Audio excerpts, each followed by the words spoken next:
Buongiorno, benvenuti a questo incontro che aspettavamo tutti con grande ansia e attenzione. Un incontro che ci porterà a parlare del tema più bollente che esista in questo momento, purtroppo, cioè la geoeconomia tra instabilità e opportunità. Allora, io mi chiamo Luca Piana, sono il vice direttore dei quotidiani del gruppo Nord-Est Multimedia, di cui fa parte il Messaggero Veneto, che è il quotidiano di questa città, di questo territorio, e ho l'onore adesso di introdurre i lavori di questo pomeriggio e farei i saluti alle persone che ci sono, che interverranno durante questa giornata, che conosceremo strada facendo. Molti sono conosciuti e non ho certo bisogno della mia presentazione. Abbiamo qui con noi il presidente della Camera di Commercio di Pordenone e Udine, il dottor Giovanni D'Apozzo, che saluterei con un applauso assolutamente.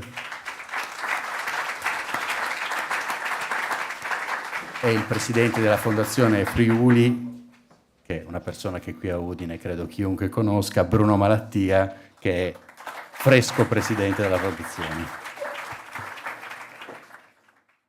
Sono già qui Federico Rampini, Luigi Buttiglione, che conosceremo più avanti, e io inizierei dando la parola ai nostri ospiti che abbiamo qui, perché vorrei poi andare direttamente agli incontri che ci diranno qualcosa di importante, e comincerei proprio dal presidente Giovanni D'Apozzo per il suo intervento iniziale. Grazie, Presidente. Grazie, buongiorno a tutti, un saluto particolare alle autorità, all'amico prefetto, al presidente del Consiglio regionale, al vice sindaco, l'amico Venanzi.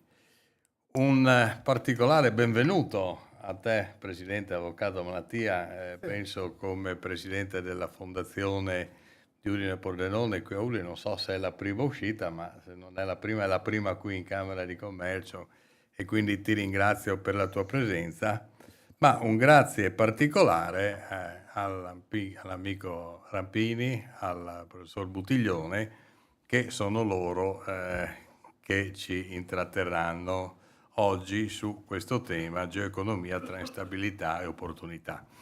Era il 2022 quando la Camera di Commercio erano appena intervenuti gli accadimenti tra Russia e Ucraina, aveva pensato che Udine potesse diventare il punto di riferimento, chiaramente nel tempo, su quello che poteva essere un dibattito sui temi geopolitici e geoeconomici, per motivi che abbiamo più volte raccontato, espresso, che non stiamo qui a ripetere. Abbiamo svolto 3 edizioni di Open Dialogue for the Future, l'ultima si è conclusa a marzo, direi con un grande successo, direttore scientifico di questa iniziativa che proseguirà, e stiamo già lavorando per la 4ª edizione, marzo 2026, direttore scientifico Federico Rampini. Ma quando ci siamo lasciati a marzo ci siamo detti, caspita, quante cose sono successe dalla 2ª edizione, guerre, eventi elettorali molto importanti, Europa, Stati Uniti, tutto quello che è successo all'interno dei nostri paesi con termini, Germania, Francia. Quindi la geopolitica andava ad incidere sempre più in modo profondo su quelli che erano i temi geoeconomici. E poi chiaramente Trump ci sta mettendo il suo, nel senso che oltre ad essere Presidente degli Stati Uniti, anche ogni giorno sui giornali ci tiene ben svegli. Ma tutto questo chiaramente richiede delle analisi e delle dinamiche che in parte le seguiamo attraverso i media, ma in parte forse è più opportuno sentirle direttamente dalle persone che vivono queste tematiche. Non è semplice, tutto quello che sta succedendo ha dei tempi e delle modalità alle quali non eravamo abituati, bisogna vederle con degli occhiali, no, professor Buttiglione, si diceva prima, completamente diversi da quelli del passato, E oggi c'è un articolo molto interessante scritto da Federico Rampini sul Corriere della Sera, dove dice: ma sì, si parla tanto degli Stati Uniti, di tutte queste cose che piacciono ai media italiani, le baruffe, Mars, quant'altro, però è un paese che sta crescendo in un modo estremamente importante e il tema dei dazi l'ha forse già superato da quella che è la svalutazione del dollaro, che in ogni caso in termini di competitività ha ragguagliato quelli che potevano essere, e non sappiamo come saranno nel prossimo futuro i dazi che potranno essere applicati sui nostri prodotti. È chiaro che per un'economia piccola, perché il Friuli Venezia Giulia è una piccola regione, gli impatti comunque sono immediati, l'abbiamo visto nelle filiere dell'automotive, con le aziende che sono sui nostri territori, su tutti altri settori, e quindi l'importanza di approfondire, di conoscere e di seguire, quindi questo momento dopo Open Dialogue, diciamo, l'abbiamo chiamato un po' un fuorisalone, richiamando quello che succede a Milano nel Salone del Mobile, un momento successivo a quello che è l'appuntamento di marzo e che precederà quello di marzo del prossimo anno, di aggiornamento, anche se qui gli aggiornamenti dovrebbero essere ormai settimanali se non quotidiani. Quindi ringrazio il professor Buttiglione. Il professor Buttiglione poi lo evidenzierà l'amico Piana, tutte le cose importanti che ha fatto, che sta facendo e che farà. Federico Rampini lo conoscete ormai tutti. Forse non conoscete un aspetto che ci coinvolgerà nella seconda parte, la presentazione di un romanzo, lo possiamo definire geopolitico, geoeconomico, scritto a quattro mani con Rampini Junior, e sarà Jacopo. un momento anche piacevole di conoscere anche questo aspetto nuovo della scrittura del dottor Rampini. Grazie e buon ascolto a quello che poi Rampini e Buttiglione ci racconteranno. Grazie Presidente. Io ora darei la parola al Presidente Bruno Malattia. Grazie. Grande è la confusione sotto il cielo. La situazione è quindi eccellente.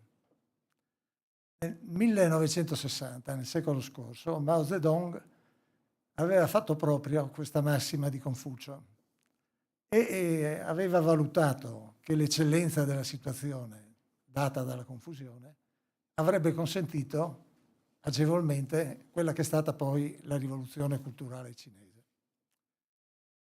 Dai primi mesi del 2025, Trump, intervenendo in modo spesso contraddittorio e volgare, ha scompaginato quelli che sono i rapporti internazionali, con la prospettiva per gli americani di portarli ad una nuova età dell'oro.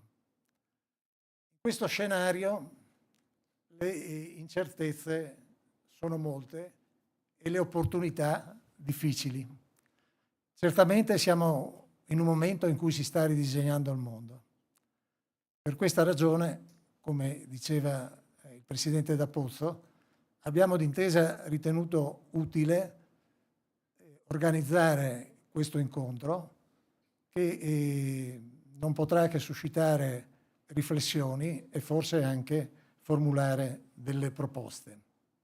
Grazie quindi a tutti voi che avete accettato l'invito, siete intervenuti sfidando il sole di questo 4 luglio. In questo periodo storico i cambiamenti sono rapidissimi e la necessità di adeguarsi non è sempre facile. I rischi quindi sono accentuati. È vero che una vecchia regola dell'economia dice nel rischio il profitto, molti rischi, qualcuno sicuramente i profitti riuscirà a ritrarli, ma non sarà semplice. Tanto più che alle molte incertezze che connotano questo momento si aggiungono, anche volendo restare solo sul più modesto scenario della nostra regione, troppe certezze negative che vanno dalla demografia, dall'età media molto alta, tra le più alte di tutte le regioni, dalla scarsità della manodopera, dal 95% delle imprese che hanno meno di 15 dipendenti, da molte delle imprese anche medie che operano nel settore della subfornitura, come diceva prima da Pozzo, con margini molto ridotti, e quelle medie imprese che in realtà, in base anche ad analisi abbastanza recenti, dimostrano una produttività migliore rispetto al resto del panorama industriale, vengono acquistate o da fondi di investimento o da centri decisionali fuori regione. Per cui il tessuto sociale ed economico del Friuli Venezia Giulia si impoverisce senza che quasi nessuno se ne accorga o voglia porre rimedio.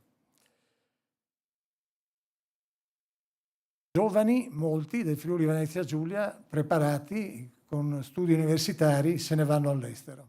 D'altra parte la produttività che condiziona i salari nel nostro paese rende poco attraente restare qui in periferia, anzi una periferia che resta sempre più periferia visto l'accentramento dei centri decisionali. Ascolteremo quindi con interesse i relatori, vedendo se riusciamo a coniugare quelli che sono gli spunti di riflessione che essi ci offriranno con la nostra realtà locale.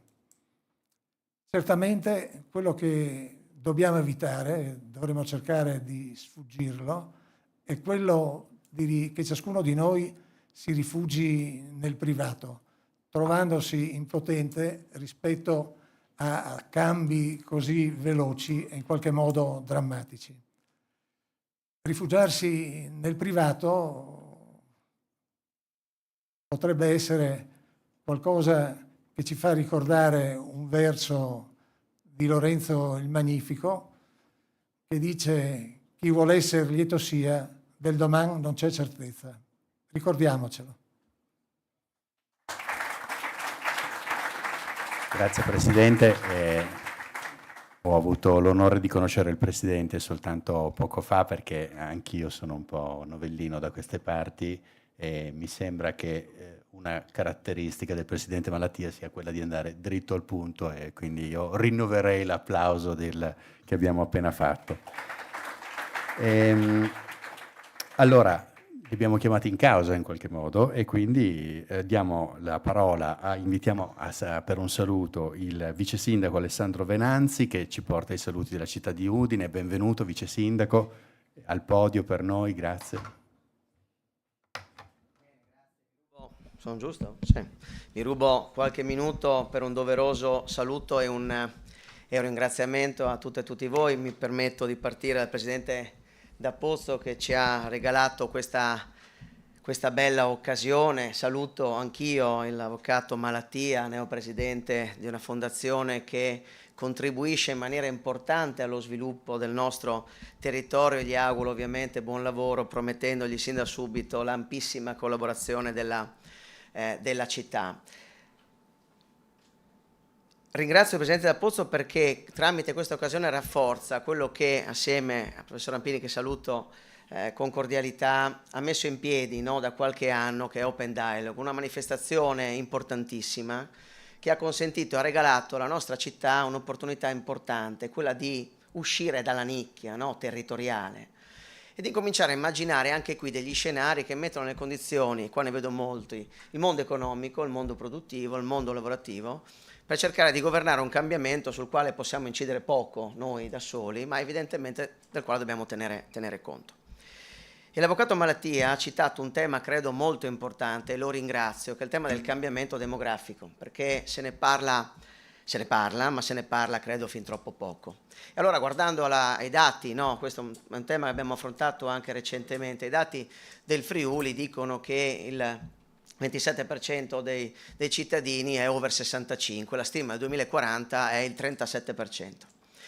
Dal 2011 al 2023 sono andati via dal Friuli Venezia Giulia 30.000 ragazzi dai 18 ai 34 anni, di cui il 51% era laureato e il 60% di questi ha dichiarato di voler andare via perché non avrebbe trovato quella soddisfazione economica e di professionalità che immaginava e sperava, o se non altro non avrebbe fatto quel lavoro che gli sarebbe piaciuto fare dopo la parte formativa. Prima domanda è se il nostro sistema formativo va a formare i giovani del futuro, non tanto sulla qualità ma quanto sull'orientamento vero di applicazione del mestiere. Ma l'altro grande tema è capire come riuscire a trattenere questi ragazzi qui quando noi li formiamo al paese. Negli ultimi 10 anni, paese Italia, la fuga di cervelli è costata 134 miliardi di euro, un dato abbastanza importante che ci fa riflettere sugli investimenti che noi perdiamo di forza lavoro e di intelligenza del nostro territorio. Ecco, un tema parallelo sicuramente ai cambiamenti deve essere sicuramente quello demografico, che fa il pari passo con la produzione di valore, con la produzione di lavoro e la produzione di PIL del nostro territorio. Ecco, credo che le occasioni come queste siano occasioni anche per affrontare questo tipo di ragionamenti. Quindi grazie a voi per questa occasione, buona giornata a tutti. Grazie al Vice Sindaco. E a questo punto chiamiamo il Presidente del Consiglio regionale Mauro Bordin, che invece ci porta i saluti della Regione Friuli Venezia Giulia, e anche lui un gravoso compito, perché qui non si discute di lana caprina, siamo andati tutti dritti al punto.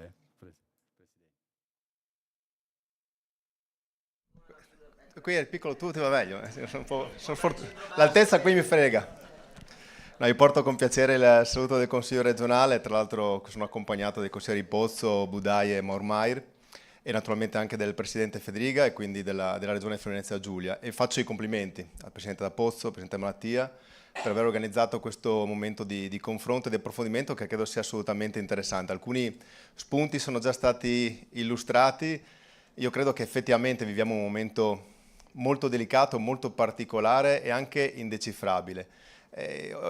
Fondamentalmente adesso il Paese è un po' diviso, no? Tra i tifosi pro e contro Trump. Io credo che l'analisi complessiva in realtà sia un pochettino più articolata, cioè è domandarsi qual è il ruolo dell'Unione Europea in tutto questo, perché a noi può piacere o non piacere, qualcuno può essere favorevole, qualcuno può non piacere il modo, i tempi, però obiettivamente noi siamo di fronte in questo momento ad un paese, gli Stati Uniti, in cui si decide. C'è un uomo che decide, può piacere come decide e il modo in cui decide, però decide. E di fronte a questo abbiamo un'Unione Europea che arranca, cerca di rattoppare dove può quello che viene fatto, quelle che sono le conseguenze economiche, ma lo fa in qualche modo inseguendo in modo lento. E allora la domanda è se effettivamente noi in questo momento siamo un paese collocato all'interno di un contesto, quello dell'Unione Europea, che ha la possibilità di gareggiare ad armi pari con una potenza economica e politica come gli Stati Uniti. Se facciamo parte di una Unione Europea che ha la forza di poter essere un interlocutore serio in qualunque tipo di contesto economico o politico che sia. Allora io credo che in realtà se continuiamo a pensare di gestire quelle che sono le conseguenze economiche e politiche mondiali attraverso la regolamentazione di tutto, noi regolamentiamo ormai anche lo sbucciatura delle patate, è difficile pensare che saremo interlocutori validi ed efficaci, perché nel momento in cui noi ci muoviamo per decidere, per prendere una posizione, per prendere una linea, quando l'abbiamo presa è già troppo vecchia. E invece siamo di fronte a chi decide non giorno per giorno, ma anche ora per ora, e ora per ora ha la possibilità di farlo. Allora io credo che l'Unione Europea debba in qualche modo innanzitutto capire se vuole essere un'unione economica e politica seria, forte e credibile, ma soprattutto deve dotarsi della capacità di essere un decisore e farlo nei tempi dovuti. E non è facile, io non so se ce la faremo, perché in qualche modo la vivo all'interno del Comitato delle Regioni in quest'ultimo anno e mezzo, e credo che il percorso decisionale, il percorso di confronto fatto di pareri, di opinioni, di delibere, di emendamenti, obiettivamente sia difficile da confrontare con chi si siede, firma un decreto e decide qualcosa. Ecco, io credo che gli stati che fanno parte dell'Unione Europea possono continuare ad andare avanti ognuno per conto proprio, o possono pensare che forse in questo momento, se vogliamo effettivamente essere interlocutori forti e credibili, bisogna che tutti facciamo un passo indietro e a qualcuno diamo il potere di decidere e prendere una posizione unitaria forte. Se questo lo faremo, magari nel tempo riusciremo anche noi in qualche modo ad essere protagonisti in uno scenario internazionale particolarmente complesso. Se questo non lo faremo, staremo in qualche modo sempre ad inseguire quelle che sono le azioni che farà Trump o chiunque altro dietro di lui o dopo di lui o a fianco di lui, e cercheremo in qualche modo di rintuzzare quelli che sono gli effetti che questo ha sulla nostra economia, sulle nostre famiglie, sulle nostre imprese, sui nostri giovani, e cercheremo in qualche modo protestando perché i giovani se ne vanno, perché le imprese sono in difficoltà, perché il costo delle energie è aumentato, perché l'economia non riesce in qualche modo a stare al passo, perché questo settore va in crisi. Ecco, io credo che possiamo gestire le crisi, possiamo gestire le emergenze, su questo probabilmente siamo anche specializzati nel tempo. Diverso è decidere, programmare, pianificare ed essere protagonisti e leader. Su questo credo che l'Italia e l'Europa debbano in qualche modo fare una riflessione seria in futuro, e naturalmente mi auguro che tutti questi incontri, tutti questi confronti servono magari anche a confrontarci anche su questo tema, che penso che sia poi l'aspetto fondamentale, perché da questo discende poi tutto quello che abbiamo detto. Ripeto, tutto quello che viviamo oggi, tutte quelle che sono le difficoltà che possiamo avere giorno dopo giorno, tutte quelle che sono le difficoltà che vivono le nostre imprese, non nascono per caso, nascono perché comunque sono inseriti in un contesto che ha queste caratteristiche. Queste caratteristiche a noi piacciono perché ci piace la democrazia, ci piace la libertà, ci piace il confronto, ci piace un mondo in cui tutti dicono quello che ritengono di poter dire, un mondo in cui praticamente decidere oggi è diventato quasi impossibile. Lo sappiamo noi che facciamo politica, prendiamo una decisione, prima che la nostra decisione diventi efficace deve passare 1500 scogli, perché poi comunque alla fine qualcuno che ti mette il bastone fra le ruote, che sia un comitato, che sia una pronuncia di un giudice, che sia una decisione politica dalla parte avversa che cambia una regione, cioè, è un contrasto continuo. Questo contrasto continuo è democrazia, ma questo contrasto continuo forse dal punto di vista economico e politico e di forza e credibilità crea qualche difficoltà. Grazie. Grazie Presidente. Allora, lasciatemi ringraziare Da Pozzo per essere l'ideatore di Open Dialogues, Bruno Malattia, li invito a prendere posto in prima fila, e invece chiamo qui con noi sul palco Federico Rampini, che non ha bisogno di presentazioni, e Luigi Buttiglione, economista e imprenditore nel settore della finanza, che conosceremo dopo. Benvenuti. Benvenuto Federico. Federico sarà qui in due vesti oggi, perché l'altro giorno sono andato a Pordenone a comprare il libro, Federico, e quando l'ho chiesto me l'hanno preso dalla sezione saggi. Non erano abituati, questo ho trovato una splendida novità veramente, perché invece è un thriller, è un romanzo, e lo impareremo a conoscere dopo anche con Jacopo Rampini. Però intanto, nella sua veste di editorialista del Corriere della Sera, lasciamo la parola a Federico Rampini, che invece ci porta nel tema di questo pomeriggio: geoeconomia tra instabilità e opportunità. Benvenuto. Grazie. Ormai sono di casa qui, non riuscite più a liberarvi di me. Ero qui a marzo per Open Dialogues, però le cose cambiano così velocemente che abbiamo bisogno di aggiungere degli aggiornamenti continui. Mi ricollego subito a una cosa che ha detto il Presidente Da Pozzo, citando gentilmente un mio articolo sul Corriere, sulla resilienza dell'economia americana, perché è un dato abbastanza sorprendente quello di ieri sul mercato del lavoro. Viene in una fase in cui siete talmente bombardati di messaggi allarmisti, catastrofisti, apocalittici, ogni mattina vi svegliate. Questo credo che stia diventando un problema serio per chi deve prendere decisioni economiche, per chi deve gestire un'impresa in Italia. Vi svegliate ogni mattina con l'annuncio che la fine del mondo è arrivata, la sera stessa probabilmente. È un frastuono, un rumore di fondo in cui si fatica a fare pulizia e a distinguere quello che sta accadendo. Quello che sta accadendo è che l'economia americana continua in una velocità di crociera piuttosto positiva. Ieri il dato interessante era questa creazione di posti di lavoro, più 147.000 in un mese, al netto dei licenziamenti, quindi proprio un'aggiunta netta di occupazione nuova. Molto più di quanto avessero previsto gli economisti, che ormai non ne azzeccano quasi più una. È molto raro che una previsione degli economisti si avveri. È un dato interessante per tante ragioni, perché i venti contrari, c'era stato detto, erano impetuosi. I dazi creano incertezza all'interno della stessa economia americana. le polemiche continue sul ruolo della banca centrale, gli attacchi pressoché quotidiani con cui il Presidente degli Stati Uniti delegittima il suo banchiere centrale, altra fonte di incertezza o di sfiducia. Se ne possono aggiungere molte. Ieri, tra l'altro, questo dato è uscito mentre ancora non era nemmeno sicura l'approvazione della manovra di bilancio, poi c'è stata, ma anche su questa manovra di bilancio ci sono tanti allarmi. 3.000 miliardi di peggioramento dell'indebitamento pubblico americano, probabilmente sono cifre, diciamo, di propaganda dell'opposizione, e tuttavia non c'è dubbio che l'America continua a aumentare il suo deficit, 7% del PIL, e il suo debito pubblico che ormai è supera la soglia del 100% del PIL.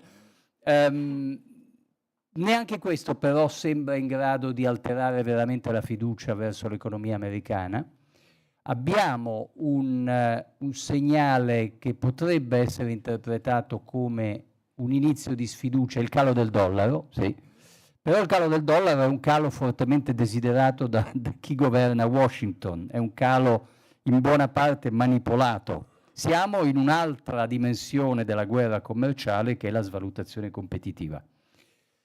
L'economia americana, bisogna sempre tenere presente, io adoro citare un'autorità imparziale al di sopra delle parti come Mario Draghi e il suo rapporto che si occupava dell'Europa, non degli Stati Uniti, ma che usava continuamente gli Stati Uniti come benchmark, come punto di riferimento, paragone. Per capire perché l'Europa ci delude così tanto, guardiamo a un'economia che ha avuto una traiettoria al confronto stellare. Questa traiettoria stellare, Draghi stesso la misura sui tempi lunghi, a volte fa dei paragoni che risalgono agli anni '80, altre volte parte dall'inizio del millennio, ma comunque la si guardi. Partiamo per esempio dall'inizio del millennio, quando le due economie europea e americana più o meno si equivalevano, adesso quella americana è 40% in più, ma il dato che dovrebbe farci riflettere è che in questo periodo, partiamo proprio dall'anno 2000, chi c'era alla Casa Bianca? Bill Clinton, poi 8 anni di Bush, poi 8 anni di Obama, poi un Trump, poi un Biden, poi un Trump. Evidentemente non è così importante. Questa oscillazione quasi impazzita del pendolo politico americano non sembra aver avuto un impatto sull'andamento dell'economia reale, perché è un'economia di mercato, una vera economia di mercato, dove il mondo delle imprese conta molto di più della politica. E questo bisogna tenerlo presente, se no non si capisce l'America. Se uno crede veramente che l'economia americana prenda ordini dalla Casa Bianca, non ha capito cos'è l'America. E la spiegazione dei, diciamo, i dati fondamentali, i dati strutturali di lungo periodo va cercata in delle forze vitali che non hanno un colore politico, non sono legate alla vittoria di questo o quel partito. E un'altra cosa che a me colpisce molto vivendo negli Stati Uniti è, nonostante tutte le apprensioni che il tema dei dazi provoca qui in Italia, il sistema Italia crede così tanto negli Stati Uniti che continua a investire, anzi ha aumentato gli investimenti. Un dato aneddotico: ogni anno a giugno l'Istituto del Commercio Estero, che adesso ha un nome diverso, si chiama Italian Trade Agency, mi pare, almeno negli Stati Uniti, organizza una specie di vetrina del Made in Italy, un momento proprio di pubblicizzazione, di esposizione per tutto il mondo americano, dei clienti, degli acquirenti, dei partner locali, nella sede dell'ICE, che è Madison Avenue, e ci sono rappresentati i settori portanti del Made in Italy, tutti, insomma, li conoscete a memoria, e sono anche quasi tutti rappresentati benissimo nell'economia del Friuli Venezia Giulia, dagli occhiali al mobilio, al food, il vino, c'è tutto. E quest'anno, in pieno clima apocalittico sulla guerra dei dazi, in cui in Italia siete bombardati appunto dai messaggi è arrivata la fine del mondo, comunque l'America cancelliamola dalle carte geografiche, è diventato l'inferno in terra, quest'anno gli espositori italiani sono aumentati e hanno aumentato molto gli investimenti. Cioè proprio nel momento più controintuitivo, in cui si direbbe che l'America è diventata l'impero del male, in realtà le imprese italiane, almeno quelle che possono, hanno deciso che è il momento di investire ancora di più di prima. Un altro dato che è interessante ricordare, forse vi ricorderete, a proposito di polemiche politiche locali, ho ascoltato il fatto che in Italia ci si divide su Trump tra tifoserie. Beh, benvenuti tra noi, anche in America non facciamo altro dalla mattina alla sera. Comunque, ricordo che a proposito di tifoserie, di polemiche, l'ultima visita ufficiale della Presidente del Consiglio Giorgia Meloni alla Casa Bianca, ci fu quel colloquio nel quale, tra gli altri temi, Giorgia Meloni ha promesso a Donald Trump 10 miliardi di euro di investimenti aggiuntivi delle imprese italiane in America. E qui in Italia qualcuno ne ha fatto una ragione di polemica, dicendo: ma sei andata a fare un regalo a Trump, è vergognoso andare a pagare, a mettere sul tavolo risorse economiche dell'Italia per cercare di accattivarsi quel mascalzone. Ora, per chi abbia cognizione dei numeri, quel numero lì, prima di tutto va collocato nel suo vero significato, cioè Giorgia Meloni è andata a fare una specie di addizione, di conteggio di investimenti che sono stati decisi autonomamente per lo più da grandi imprese italiane, che poi sono i soliti noti: Eni, Enel, Leonardo, Stellantis, tutte decisioni prese nei consigli di amministrazione, e Palazzo Chigi, la Presidenza del Consiglio, ha fatto l'addizione, è andato a dire: ecco quello che investiremo. Ma se ci fosse ragione di farne una polemica, sarebbe perché dovremmo preoccuparci di quanto sono pochi 10 miliardi di investimenti. Pensate che in un anno X qualunque, senza guerre dei dazi, senza tensioni particolari, senza bisogno di accattivarsi o di ingraziarsi il Presidente degli Stati Uniti, la Germania, in un anno, prendete dal 2023, quanto ha aumentato in un anno la Germania i suoi investimenti? 60 miliardi. Quella è la velocità di crociera con cui il sistema Deutschland, il sistema delle imprese tedesche, aumenta da un anno all'altro i suoi investimenti in America, è quello, il sestuplo dell'Italia. Il nostro problema è che abbiamo, l'avete anche ricordato tra l'altro, un sistema delle imprese dove domina la dimensione medio-piccola, e per l'impresa medio-piccola è difficile andare a investire negli Stati Uniti. Ma se c'è una cosa di cui ci dovremmo preoccupare è che noi da sempre investiamo troppo poco. E ho citato la Germania, non vi dico i numeri del Giappone, che è il numero uno da tanto tempo.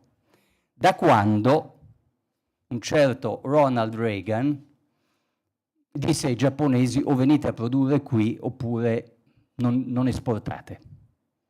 Allora, faccio prima un excursus veloce sul tema ancora dei dazi. 9 luglio in teoria è un'altra di quelle date in cui avverrà la fine del mondo. Il 9 luglio scade l'ennesima proroga sui dazi che Trump ha offerto a una serie di partner, tanti, l'Unione Europea ma non solo, anche altri, anche il Giappone. E vedremo quello che succede. Cioè, questo io non sono in grado di fare previsioni. Che questo presidente sia imprevedibile è dir poco, è un eufemismo, è un understatement. Quindi potrebbe benissimo essere il giorno in cui cala la mannaia dei dazi, oppure potrebbe essere la vigilia di un'altra proroga o chissà cos'altro. Ma quello che è interessante, per esempio, è notare che ci sono delle eccezioni di paesi con cui già ha raggiunto un accordo. Un paese molto interessante è il Vietnam. Hanno chiuso l'accordo col Vietnam l'altro ieri. Vietnam ha considerato come un grosso successo portare a casa 2 livelli di dazi. Uno è il 20% medio, che, vista la competitività della produzione vietnamita, gli sembra una cosa accettabile. E l'altro è un dazio del 40% su tutto ciò che include prodotti cinesi. Cioè, allora ricordiamoci, facciamo mente locale, qui siamo in un'epoca di il vero scontro geopolitico, la vera rivalità ovviamente tra America e Cina. Non l'ha inventata Trump. Io ricordo che i rapporti hanno cominciato a guastarsi seriamente verso la fine del secondo mandato di Obama. Poi c'è stato un Trump, poi con Biden abbiamo avuto un protezionismo duro, molto duro, a tratti perfino più duro di quello di Trump sulla politica industriale, gli aiuti di Stato, gli embargo tecnologici di forniture. Comunque era proprio all'epoca di Biden che allora segretaria al Tesoro Janet Yellen lanciò lo slogan Friendly Shoring. Rilocalizziamo le nostre produzioni estere in paesi amici, quindi togliamo il più possibile dalla Cina e spostiamo, quando è possibile addirittura negli Stati Uniti, ma spesso non si può, a parità di condizioni competitive andiamo a cercare dei paesi di cui ci fidiamo, ci possiamo fidare, geopoliticamente alleati o comunque affini. Vietnam, India, Indonesia, in quella parte del mondo. E Vietnam ne ha guadagnato tantissimo. Il Vietnam è diventato una di quelle piattaforme, produce in proprio, ma poi è diventato anche uno di quei luoghi dove le multinazionali cinesi riassemblano i propri prodotti o fanno finta, ci mettono semplicemente un packaging nuovo, cambiano l'etichetta, anziché Made in China diventa Made in Vietnam, aggirano le barriere americane. Gli americani hanno sopportato per qualche anno, poi ovviamente era un gioco chiarissimo, e adesso stanno cominciando a chiedere i rimedi. E il Vietnam glieli dà. Il Vietnam dice, tu mi fai uno sconto sui dazi e io ti aiuto nella tua vera guerra economica, che è la guerra economica contro la Cina. Questo è uno dei temi che dovremmo tenere d'occhio in futuro, per capire da che parte va il mondo. E guardate che anche l'Unione Europea, Ursula von der Leyen, in queste complicate, molto complicate trattative con gli Stati Uniti, ogni tanto sul tavolo spunta anche la carta cinese, cioè cosa volete che facciamo insieme contro i cinesi. Il tema della guerra commerciale in cui ci troviamo è senz'altro molto serio, anche se dall'inizio dell'anno Trump vi ha messo, lo dico, scusate, ogni tanto uso il pronome ricordandomi che sono residente a New York e cittadino degli Stati Uniti, vi ha messo un dazio invisibile del quale vi siete ovviamente accorti, ma un po' tardi, mediamente 15% di svalutazione del dollaro. Senza bisogno, cioè senza che nessun governo potesse protestare, senza che ci fosse l'allarme dazi, le condanne universali contro il protezionismo, aver spinto al ribasso del 15% il dollaro è un bel dazio e funziona perfino meglio dei dazi, perché non solo rende meno care le merci americane nel resto del mondo, più care le vostre merci quando arrivano negli Stati Uniti, ma in più rende convenienti gli investimenti in America. Oggi se la Samsung compra una fabbrica in America ha uno sconto del 15% da gennaio, e se andiamo avanti, se dovesse andare avanti così, potrebbe anche migliorare. Siamo però in un mondo, ecco dove dico che l'informazione non vi aiuta, perché lo strepitio costante, il frastuono costante che circonda il fenomeno Trump sta diventando molto molto fuorviante. Non c'è nulla di tutto ciò che non sia già accaduto. Mentre qui si dice l'esatto contrario, cioè i media ogni giorno vi dicono quest'uomo sta facendo delle cose senza precedenti. Allora lo dicono o per partito preso, o perché sono ignoranti, o perché sono troppo pigri per andare a studiare tutti i precedenti, che sono una lista infinita.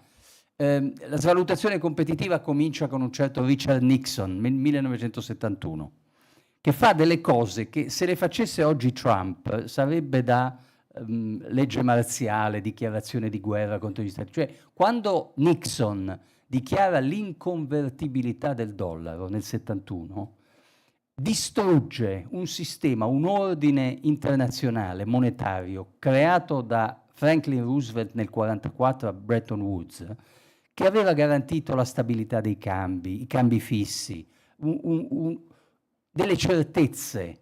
Nixon tradisce tutti gli alleati, cioè è una pugnalata alla schiena di tutti, alcuni dei quali in effetti reagiscono vibratamente. Il generale Charles de Gaulle comincia a maturare la decisione di ritirare tutte le riserve auree della Francia che erano custodite a Fort Knox. Beh, quando diciamo che Trump è diciamo, il grande Satana come non era mai esistito nella storia, è perché non abbiamo studiato la storia. C'è una schiera di grandi Satana che lo hanno preceduto.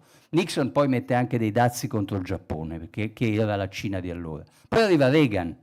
Reagan contro il Giappone fa di peggio dei dazi, perché mette i contingenti all'importazione, cioè dice non gli bastano i dazi, dice tu mi vendi un tot di Toyota e di Honda e poi basta, ti chiudo le frontiere, altro che dazi. La frontiera si chiude. Se vuoi vendere un'automobile in più di quelle che io ti ho autorizzato, rimane sulla nave portacontainer quella macchina lì, no? Non scende neanche in banchina.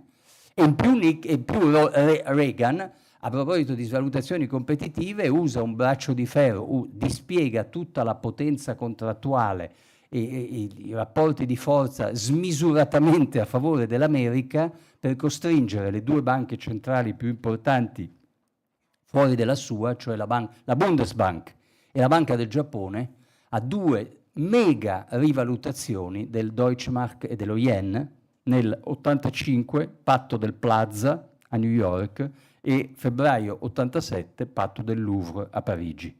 Due botte notevoli alla Germania e al Giappone per ridurre i loro macro avanzi commerciali. Ci sarebbero tanti altri temi, io voglio solo concludere su un punto, visto che perché poi è meglio che questi scambi siano più veloci, ma e mi ricollego proprio al festival, il forum, chiamiamolo Open Dialogues di marzo. Tante cose sono cambiate da marzo, però una cosa l'avevamo avvistata a marzo qui a Udine in modo lucido, preciso e anticipatore. La novità tedesca, la grossa novità di questa Germania. E qui non esito a definirla senza riserve una novità molto positiva e il tema che gli europei e gli italiani dovranno seguire con più attenzione nei prossimi anni. La Germania ogni tanto cambia pelle, non succede spesso, però è successo. Pensate dalla Repubblica di Weimar al nazismo, poi da Hitler alla Repubblica Federale Tedesca con una Costituzione pacifista e democratica e federalista. E anche dal punto di vista del modello economico ci sono stati dei cambiamenti importanti, dal primo miracolo economico tedesco, poi la grande crisi dell'inizio degli anni 90 con la riunificazione e poi il secondo miracolo economico tedesco con Schröder, le riforme del welfare state, l'annessione dell'Europa centro-orientale come zona di delocalizzazioni per recuperare competitività, il patto di ferro con la Russia per le energie fossili a buon mercato, l'altro patto con la Cina per esportare, e per 20 anni la Germania ha avuto una bilancia come unico paese industrializzato al mondo, una bilancia positiva con la Cina. Quel mondo non esiste più, tutto quel mondo non esiste più. Merz è colui che il destino chiama a produrre, generare, lanciare un terzo miracolo tedesco e ha cominciato di buona lena, perché la riforma costituzionale con cui toglie il tetto all'indebitamento pubblico, l'entità degli investimenti messi in campo, la fine di una ortodossia di rigore del bilancio pubblico che era stato il segno che la Germania aveva impresso sull'Unione Europea. L'euro nasce con i parametri di Maastricht sotto il segno di una formidabile egemonia tedesca che impone una cultura germanica della stabilità monetaria e del pareggio di bilancio. Questa è stata la germanizzazione di quegli anni, aveva quell'impronta lì. Adesso Merz sta dicendo dietro front, si cambia rotta completamente, diventiamo... E qui abbiamo un leader tedesco molto interessante perché riesce a capovolgere in senso positivo i due grandi shock di Trump. Merz, che è uno di quelli che capiscono meglio Trump, infatti il suo incontro con Trump alla Casa Bianca è andato sorprendentemente bene, per tante ragioni, dalle più aneddotiche, che sono anche piuttosto divertenti. Allora, Trump ha una grande attenzione alla statura delle persone, alla statura fisica. Merz è leggermente più alto di lui. La cosa già lo impressiona, lo mette, diciamo... Poi è un businessman, è uno che ha fatto tutta la carriera nel mondo del privato, capisce cosa vuol dire gestire un'impresa. Probabilmente lo sa anche meglio di Trump stesso. Parla un inglese perfetto, perfino migliore di quello di Christine Lagarde, e poi è uno che si è presentato alla Casa Bianca mettendo sul tavolo dello studio ovale non i 10 miliardi di Giorgia Meloni, ma 1.000 miliardi, no, non di investimenti tedeschi in America, ma i 1.000 miliardi di aumento della spesa pubblica tedesca annunciati da Merz sono la risposta a due sfide di Trump. La prima è la sfida della difesa. Non saremo più parassiti della difesa sulle spalle del contribuente americano, questo dice Merz. Ci difenderemo da soli. Ci vorrà tempo, perché 80 anni di pacifismo disarmato della Germania li hanno lasciati con un esercito che è una barzelletta. Però, se la Germania ci si mette, e questa è la più grande sconfitta geopolitica che Putin si è inflitto da solo, se la Germania comincia seriamente a investire nel suo riarmo, saranno dolori per la Russia. Saranno dolori. Putin fino all'ultimo probabilmente non ci ha neanche voluto credere di essersi inflitto un autogol storico di queste proporzioni. Putin non ha nessuna ragione di temere la NATO non ha mai invaso la Russia, non ha nessuna ragione di temere gli Stati Uniti non hanno mai fatto una guerra contro la Russia. C'è un solo paese che la Russia deve temere storicamente, la Germania ha invaso 2 volte la Russia nel Novecento. E Putin è riuscito in questo capolavoro autodistruttivo di risvegliare il demone tedesco che era sprofondato in un letargo. Lo ha svegliato lui. Congratulazioni. Comunque questo è accaduto. Quindi la prima risposta positiva di Merz alla sfida di Trump è: capiamo che l'America non può all'infinito sobbarcarsi l'onere della difesa europea. Lo capiamo, ci sono tantissime ragioni che lo spiegano, non da ultimo la Cina. E quindi ce ne faremo carico noi. Ci metteremo il tempo che ci vuole, ma abbiamo capito. E questo sarà il nostro traguardo. Primo punto. E il secondo punto è: diventiamo una nazione spendacciona. Abbiamo capito che non è sostenibile un sistema mondiale segnato da macro squilibri tra una nazione che compra tutto da tutti, che vive al di sopra dei suoi mezzi, che accumula disavanzi commerciali, l'America, e altre nazioni che si fanno trainare, che vivono con modelli di traino dall'esportazione, che sono la Cina per prima, il Giappone, la Germania e un po' anche l'Italia. Quindi questa è la grande novità da seguire, perché siamo di fronte a, diciamo, nell'arco, se partiamo dal dopoguerra, la terza rinascita della Germania, con un ruolo e una funzione profondamente diversa che avrà un impatto su tutta l'Europa. È il paese più grande, più ricco, ed è il paese destinato a dominare l'Europa, e sta dando una linea, un percorso, una traiettoria di direzione molto molto innovativa. L'avevamo intravisto a marzo qui a Udine e mi sembra che tutto lo stia confermando, ivi compreso, credo che sia proprio di stamattina la notizia del piano di spese militari dettagliato approvato dal Consiglio dei Ministri tedesco. Quindi lo stanno facendo, non sono solo effetti di annuncio.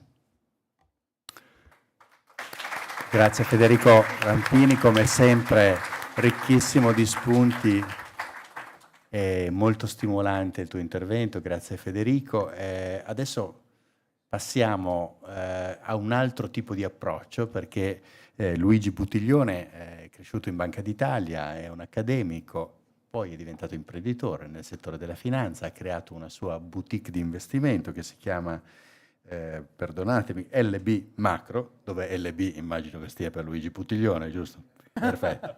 E quindi adesso che non ci sarà più Mediobanca, si candida a diventare una nuova banca d'affari del futuro, insomma, quindi abbiamo forse qui con noi un Enrico Cuccia, il prossimo Venturo, e siamo molto felici di ascoltare quelle che sono invece le sue, Luigi Buttiglione, di argomentazioni su quello che sta accadendo in questa fase e se dobbiamo essere preoccupati, prima fase di Federico Rampini, o forse speranzosi, seconda fase di Federico Rampini.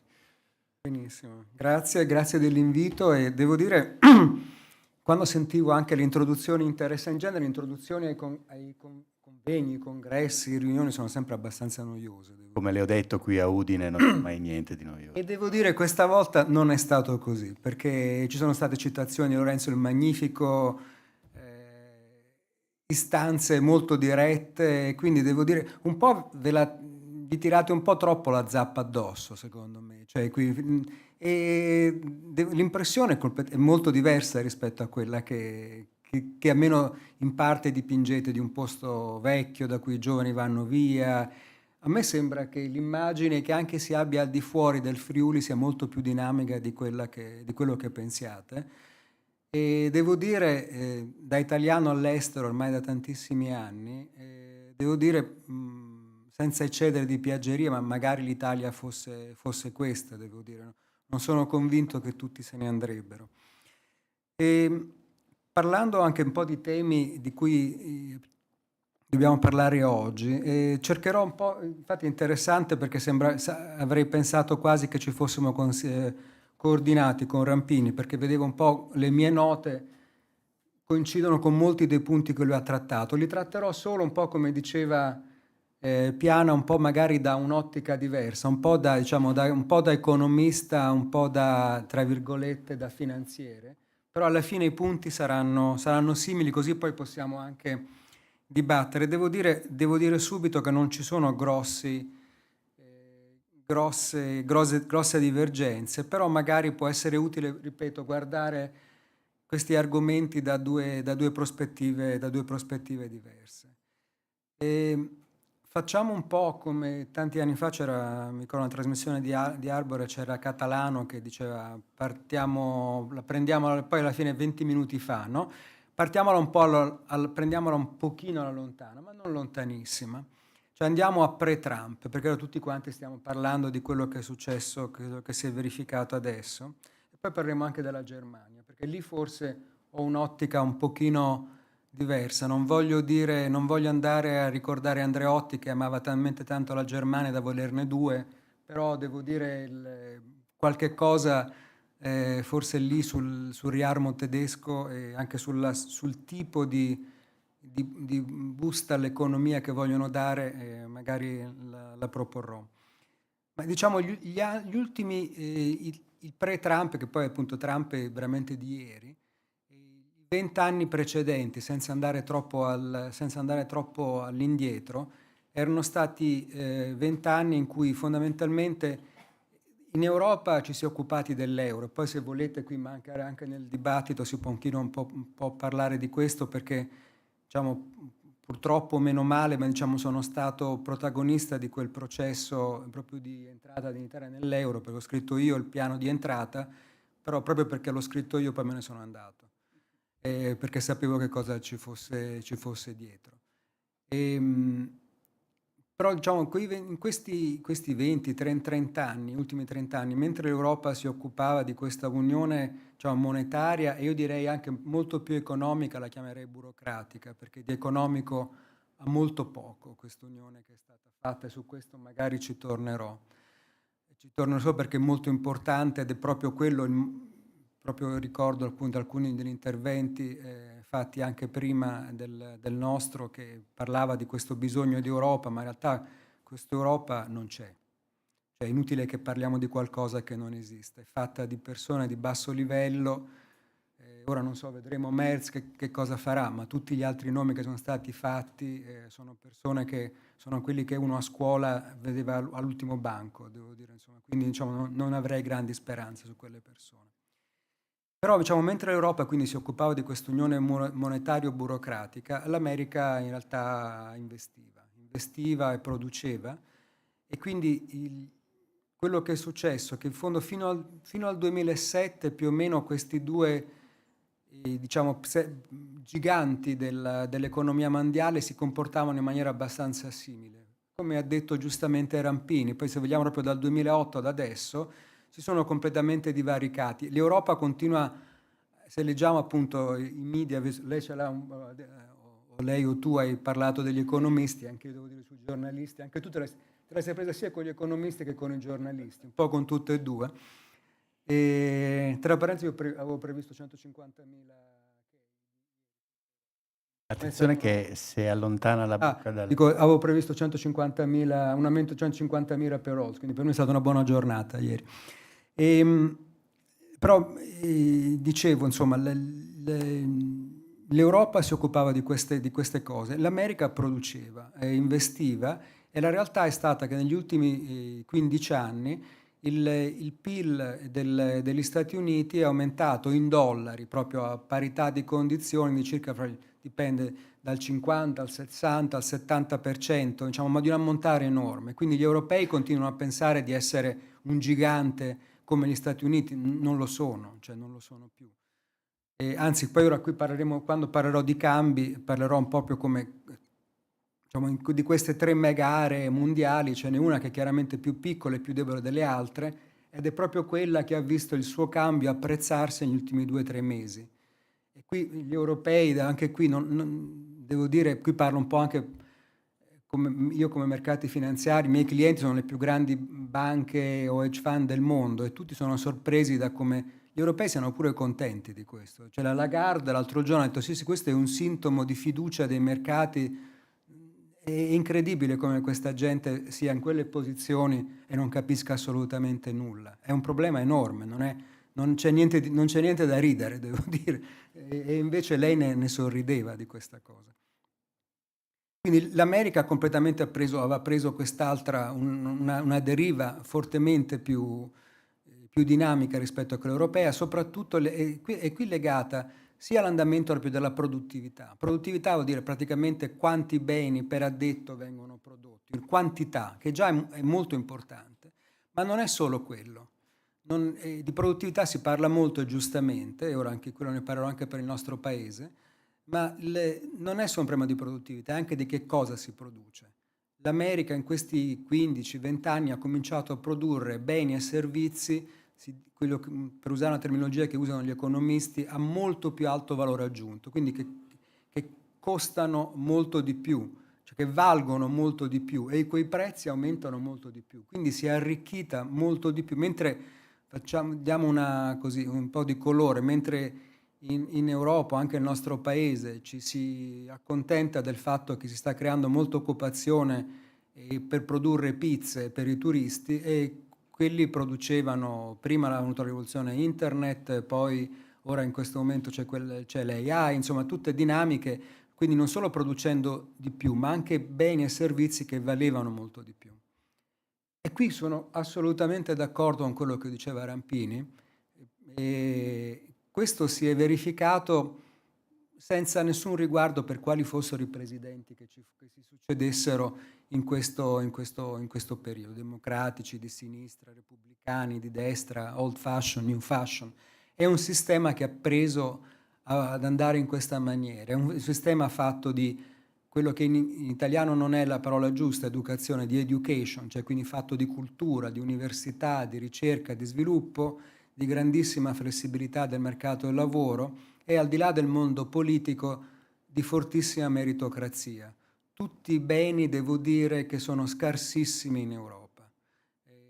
E qui devo dire, proprio spezzo una lancia contro quella che è la burocrazia vincente nel nostro continente, è fatta di persone che semplicemente cioè tutti i nomi di cui avete sentito, di cui parliamo tutti quanti, non sono persone che avrebbero meritato quelle posizioni, se le sono più o meno guadagnate in qualche modo, ma nel mondo delle imprese non avrebbero fatto nessuna strada. Insomma.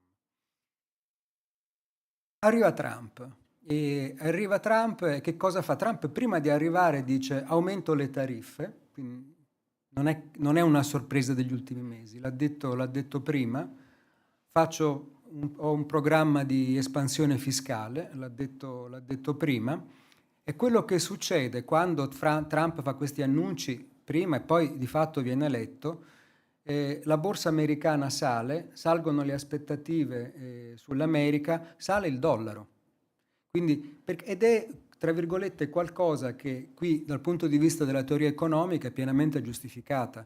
Se si mettono le tariffe, il paese che mette le tariffe, a maggior ragione se è un paese con un deficit delle partite correnti, vede la sua valuta apprezzarsi, non deprezzarsi. Cioè, poi si può discutere di quali siano gli effetti di lungo periodo su di lui, sul resto del mondo, ma questo è quello che si verifica. Quello che ha fatto, sale l'inflazione, anche di queste cose ne parleremo. Quello che ha fatto Trump è che fondamentalmente alla fine ha fatto quello che diceva, almeno a livello direzionale, solo che l'ha fatto in un modo che ha terrorizzato tutti, compreso parte del suo sistema produttivo. Insomma, ha creato come minimo, usando proprio anche qui dei termini che ha usato Rampini prima, creando moltissima incertezza. E l'incertezza è il nemico numero uno dell'attività economica, perché la certezza non ce l'ha mai nessuno, ma se ho troppa incertezza, la strategia migliore è non fare nulla, non spendere né per beni di consumo, né per beni di consumo durevoli, né per investimenti, aspetto. E questo danneggia, ma non danneggia solo gli Stati Uniti, danneggia tutto il mondo. Il problema è che gli Stati Uniti partivano da un livello di crescita molto superiore rispetto a quello europeo. Negli Stati Uniti, il giorno prima, diciamo, che partisse l'esperienza Trump, la crescita era più o meno attorno alla crescita del prodotto interno lordo all'incirca il 3%, in Europa, per parlare non in tutti i paesi ma per focalizzarci sul nostro continente, era attorno all'1, in Italia la metà di 1, quindi insomma si tratta di cifre abbastanza piccole, per cui se c'è un rallentamento, mentre negli Stati Uniti, ora possiamo decidere se sia stato 1 punto o qualcosa di più, credo che per gli Stati Uniti non si parli di più di 1 punto, gli Stati Uniti sono scesi da 3 a 2 e anzi, semmai, proprio come dicono gli ultimissimi dati, stanno anche riaccelerando. In Europa, se perdi 1 punto e mezzo, vai a 0 o vai anche sotto. Quindi in realtà anche qui, se uno legge, anche se non sono un lettore proprio ultra focus sulle questioni italiane, però quando leggo la stampa italiana mi sembra che si dica che sembra che gli Stati Uniti siano tornati all'età della pietra, mentre meno male che c'è l'Europa che è una zona di sviluppo. Non è esattamente così, perché ancora lì c'è un sistema produttivo e questa è l'opportunità. Oggi giustamente ed è molto bello che il titolo parli anche di opportunità. L'opportunità è non tanto a guardare a Trump, non Trump, ora di Trump passerà, Trump morirà, ce ne sarà appunto un altro, magari il prossimo è democratico, ma non è questa l'oggetto del contender. L'oggetto del contender è che in Europa bisogna imparare dagli Stati Uniti, bisogna prendere qual è l'opportunità adesso, che in questo momento in realtà siamo in difficoltà. Giustamente, molto giustamente, Rampini ha sottolineato il fatto che il cambio sia apprezzato. Il cambio vale circa il doppio delle tariffe per il momento, perché il cambio dell'euro sia apprezzato, che tra parentesi è il cambio della lira. Cioè ora, qui in questo momento è come se la lira si fosse apprezzata di circa fra il 10 e il 15% nei confronti del dollaro e fra il 10 e il 15% nei confronti del renminbi, cioè del renminbi cinese, dell'altra più grande area economica. Quindi quello che sta verificando sotto il profilo economico non ha nessun senso.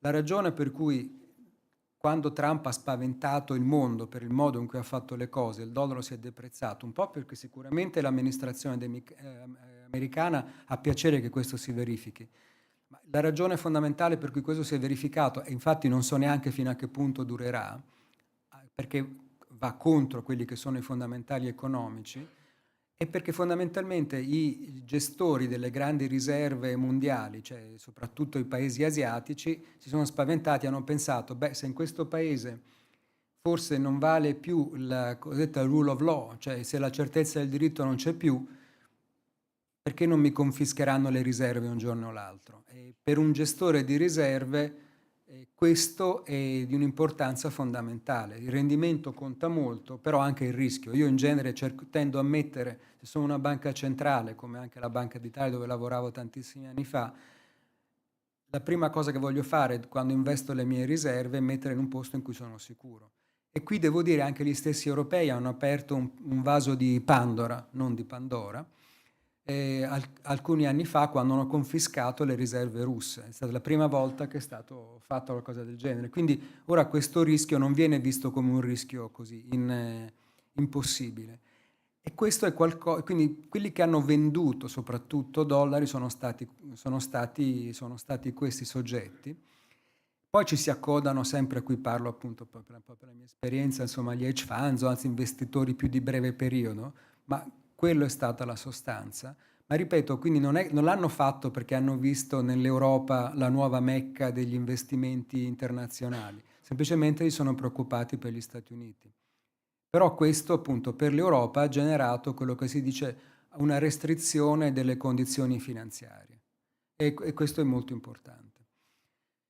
E un'altra cosa di cui volevo parlare, proprio parlando di, questo forse è un topic in cui non è stato parlato prima, ma secondo me è importante, è l'effetto sull'inflazione. Perché anche qui si leggono, si sentono tante tesi più disparate. Cioè, in questo caso, diciamo, è abbastanza chiaro quello che si verificherà. Poi certamente se Trump dovesse cancellare tutte le tariffe, è quello un altro discorso, ma le tariffe americane fanno alzare l'inflazione in America, non è ancora salita ma salirà, qui la Federal Reserve ha assolutamente ragione, è una questione proprio di giorni, cioè per quello Powell, per quelli che seguono, il chairman della Fed sta insistendo a tenere, perché lo sa, ci sono degli indicatori che sono nettissimi, ve li potrei citare, sono un po' tecnici, ma proprio ti dicono sta arrivando, è inutile starci neanche lì a discutere. Mentre invece è deflazionistico per il resto del mondo, è deflazionistico per il resto, ad esempio per il nostro paese. È deflazionistico perché si è apprezzato il cambio, è deflazionistico perché deprime l'attività economica, è deflazionistico perché ci sono meno export, quindi i soggetti che dovevano esportare cercano di vendere all'interno e quindi c'è una maggiore offerta di prodotti sull'interno, ed è deflazionistico perché arrivano più prodotti dalla Cina. La Cina è il paese che, come giustamente sottolineava Rampini, è non a caso più colpito da questi dazi sia in maniera diretta che in maniera indiretta. Di fatto gli Stati Uniti vogliono tassare anche chiunque faccia business con la Cina. E quindi a quel punto i cinesi quello che faranno, cercheranno di vendere di più in Europa. Tutti sappiamo quello che sta succedendo con le macchine elettriche ed è di oggi un inizio in maniera sottile, non so quanti l'hanno notato, ma anche una guerra commerciale fra Europa e Cina, perché l'Europa ha messo dei dazi molto forti sulle macchine elettriche cinesi. Da oggi la Cina per la prima volta ha messo dei dazi molto forti, per esempio sui liquori europei esportati in Cina. Quindi qui c'è un altro focolaio, ma per il momento insomma la Cina sicuramente è un fattore di deflazione. Quindi che cosa succede? Beh, sotto questo profilo forse molti di voi, insomma, essendo imprenditori, immagino che siano anche interessati alle prospettive sui tassi di interesse. E in questa situazione quindi di dollaro debole, tariffe americane, stimoli inflazionistici in America, stimoli deflazionistici in Europa, crescita direi che continua ad essere più forte in America rispetto all'Europa, i tassi americani o non scendono molto poco, mentre invece i tassi europei devono scendere anche parecchio. E qui se l'ECB, la Banca Centrale Europea, resiste è un problema. Li ha tagliati fino adesso, devo dire non di corsa, però devono continuare a farlo, perché se la banca, quello che posso dirvi è che nei mercati finanziari, se la banca centrale non continua a tagliare i tassi di interesse e anche a rotta di collo, l'euro continua a salire ed è veramente un problema, cioè già è un problema, diventa un problema ancora più serio. Il problema è che finora c'è una politica di benign neglect delle autorità europee rispetto al cambio, e qui non è chiaro se non vogliano contrastare Trump, se siano semplicemente non particolarmente attenti, però è qualcosa a cui dovranno fare attenzione. Forse l'ultima cosa che vorrei dire, che è importante, vediamo se ne ho dimenticato qualcosa, è proprio quello, proprio un'ultimissima cosa sul nostro paese. E parlare della Germania secondo me è molto importante, quello che c'è in Germania è importante, però devo dire non sono tutte rose e fiori, secondo me.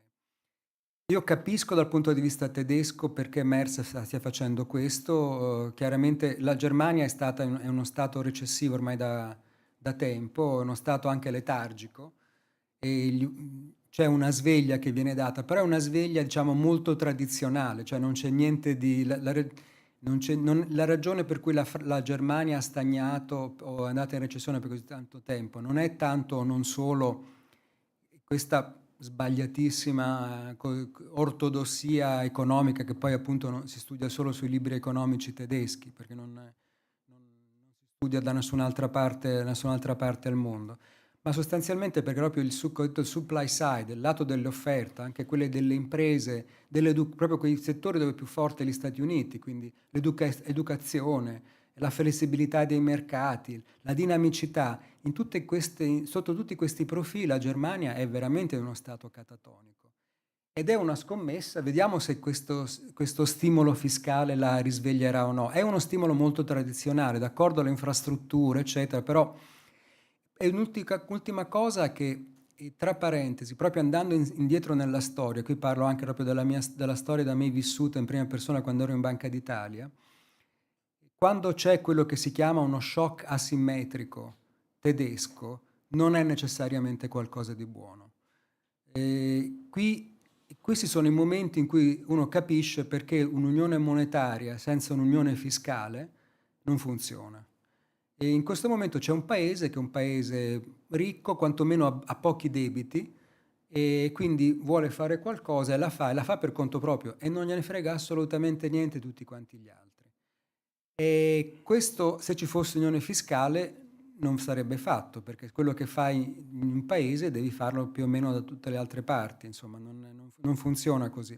E io ricordo molto bene un'altra occasione di uno stimolo fiscale asimmetrico tedesco, quando ci fu l'unione politica tra le due Germanie, appunto. Qui andiamo ad Andreotti che amava quando erano due invece di una.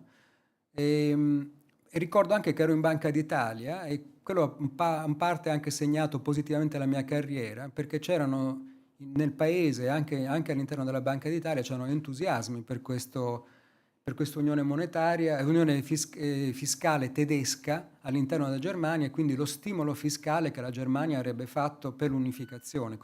E questo ci avrebbe portato un sacco di crescita, ci avrebbe fatto crescere molto di più, sarebbe stato meglio per la sostenibilità dello SME all'epoca. Il risultato fu che dopo 1 anno e mezzo noi e anche l'Inghilterra fummo buttati fuori, i tassi di interesse salirono, perché fu uno shock asimmetrico a cui fondamentalmente noi non resistemmo. E questo è uno shock fortemente tedesco, cioè le spese militari aumenteranno solo in Germania, veramente. Poi negli altri paesi ci sono ci sono tanti trucchi qui e lì che saranno fatti, e comunque se saranno aumentate saranno fatte a detrimento di altre cose. Invece in Germania sarà un vero deficit spending, e quindi questo è un problema. E anche la spesa per infrastrutture, l'altro trilione a cui si riferiva Rampini, queste sono spese che sono fatte fondamentalmente facendo conto su imprese tedesche, quindi di questo l'Italia e altri paesi beneficeranno poco.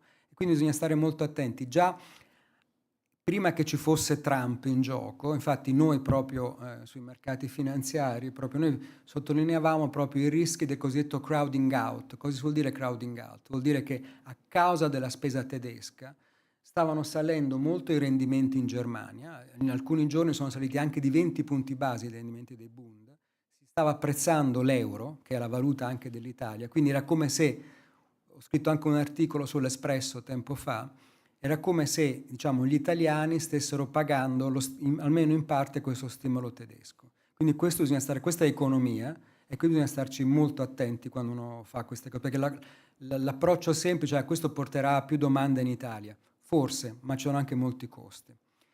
Un'ultima cosa vorrei dirla proprio sul nostro paese, ne parlavamo proprio prima col direttore da Pozzo, proprio abbiamo sfiorato l'argomento. Il nostro paese, a livello proprio di queste dinamiche di produttività, eccetera, è messo veramente male a livello aggregato. Cioè, e devo dire anche qui, e di questo ne possiamo parlare anche magari nel dibattito, la dinamica della produttività italiana fino all'euro era fondamentalmente identica a quella tedesca, la seguiva in continuazione, non c'era mai stato un problema. Da allora si sono divaricate, abbiamo perso circa 20 punti percentuali, che è un'enormità, è qualcosa, è come la muraglia cinese che si vede anche dalla Luna. E questo è un problema molto grosso, perché questo riguarda proprio il nostro paese, che cosa facciamo e cosa dobbiamo fare, cosa facciamo male. Di questo bisognerebbe parlare tantissimo, devo dire non se ne parla quasi affatto. Però c'è qualcosa, insomma, c'è qualcosa di buono. Insomma, è uscito pochi giorni fa, è uscito un rapporto, anche questo l'abbiamo fatto vedere anche ai nostri clienti, anche internazionali, anche un pochino per orgoglio personale, visto che è una società multinazionale anche la mia, però insomma alla fine io non sono nato a Zurigo, come si suol dire, e le imprese medie italiane sono dei campioni di produttività. Improvvisamente, in questa specie di casino totale, di disastro, di pizze, di cose, escono queste imprese fra 50 e 500 dipendenti, che sono io li chiamo i salmoni, cioè infatti perché vanno controcorrente e vincono contro tutti in crescita della produttività, livello della produttività, redditività e pure ricerca e sviluppo. Secondo me qualcuno qua in mezzo c'è, io vedo un nome che è una sedia vuota, probabilmente una di quelle è lì, però insomma questi sono dei campioni e devo dire, sono quelli che dovrebbero... Ah, ecco, è lì, scusi. Allora c'è una sedia vuota ma è piena. Questi sono dei campioni, cioè è il problema è che uno dei tanti problemi del nostro paese, che questo lo dico anche proprio da ex policy maker, che è anche stato anche così impredicato poi di entrare ai governi, eccetera, che questa gente, li chiamo proprio gente, e non conta niente. Cioè improvvisamente sono il pilastro dell'economia, sono la ragione per cui il paese fondamentalmente non se n'è andato tutto a puntini, puntini, puntini, e poi... E questi dovrebbero essere nella stanza dei bottoni. Poi dici no, perché sai la politica, e ti trovi uno che al più ha studiato le elementari, un altro che si è raffazzonato in qualche maniera, profumo di porchetta qua e là. No, cioè facciamo uscire, e qui ritorno a come ho cominciato, cioè questa regione non è una regione di pizze e fichi, fatevi sentire di più. Grazie a Luigi Putiglione, anche in questo caso tantissimi spunti. Io penso che l'interlocuzione fra i nostri due relatori sarà molto importante, quindi vi invito anche a intervenire magari su una domanda che faccio a uno dei due per poter dire sottolineare degli aspetti che magari a me non vengono in mente. Io però partirei da questo e partirei con Federico Rampini. Qualche tempo fa abbiamo avuto proprio qui a Udine un incontro di quelli che organizza il nostro giornale, in cui c'era fra gli ospiti Claudio Cisilino, che è il direttore delle operations di Fincantieri. E lui disse, sapete che Fincantieri ha 3 cantieri negli Stati Uniti, produce le navi, alcune delle fregate per la Marina americana. E lui disse una cosa estremamente interessante, e cioè disse che negli Stati Uniti, nella manifattura negli Stati Uniti, c'era un tema di produttività molto bassa, produttività del lavoro estremamente bassa. E noi incontriamo, senza arrivare a Fincantieri, incontriamo nel nostro territorio continue imprese che aprono attività, anche imprese giovani, Abbiamo qui Michelangelo Agrusti, dalla provincia di Pordenone viene la Fiver Mobili che apre un centro distributivo nell'Illinois ed è un'azienda da 50-60 milioni di fatturato, nata, cresciuta in tempi recentissimi, col boom di internet. Ecco, questo significa che ci sono degli spazi negli Stati Uniti che l'industria americana in qualche modo non era in grado di riempire. Se gli Stati Uniti hanno avuto questa crescita così forte negli ultimi anni, tu se non ricordo male hai detto 40% in più rispetto all'Europa negli ultimi 25 anni, ecco, perché si è creato questo shock della necessità di riportare la manifattura di cose che in realtà forse non beneficerebbero così in maniera così significativa l'economia americana e l'industria americana, perché fanno talmente altro a livelli così elevati di ricchezza e di produttività, perché ci invidiano la manifattura? Il discorso è interessantissimo e molto importante, va al cuore di uno dei temi più dibattuti oggi negli Stati Uniti e anche più divisivi, nel senso che ci sono delle opinioni molto molto contrastanti. Tutto quello che hai detto è vero, cioè il settore manifatturiero americano ha dei problemi seri. Aggiungo un esempio, tu hai parlato della Fincantieri, ma quando l'ultima volta che ho visitato Taiwan, i taiwanesi della TSMC, che è il più grande produttore mondiale di microchip, poi magari ne parleremo anche a proposito del romanzo, perché è uno dei temi che si affacciano nel romanzo, sono stati invitati caldamente già dall'amministrazione precedente, da Biden, a costruire fabbriche in America. Lo stanno facendo, anche perché sono inondati di sussidi pubblici, cioè l'America glieli strapaga questi nuovi stabilimenti, il contribuente americano, me compreso, si tassa per sovvenzionare, ma i manager taiwanesi si lamentano tantissimo delle maestranze americane, del fatto che tutto procede molto più lentamente che a Taiwan, che l'etica del lavoro è inferiore, poi con una punta di razzismo, perché i taiwanesi sono cinesi e quindi non hanno tutte le fisime e le riserve politicamente corrette che abbiamo noi. Dicono la metà dei nostri operai in Arizona sono messicani, se gioca la nazionale di calcio messicana, quel giorno i tassi di assenteismo sono al 90%, cose che per i taiwanesi sono l'orrore supremo, una cosa ignobile. Non hanno una grande nazionale. Non hanno una grande nazionale i taiwanesi.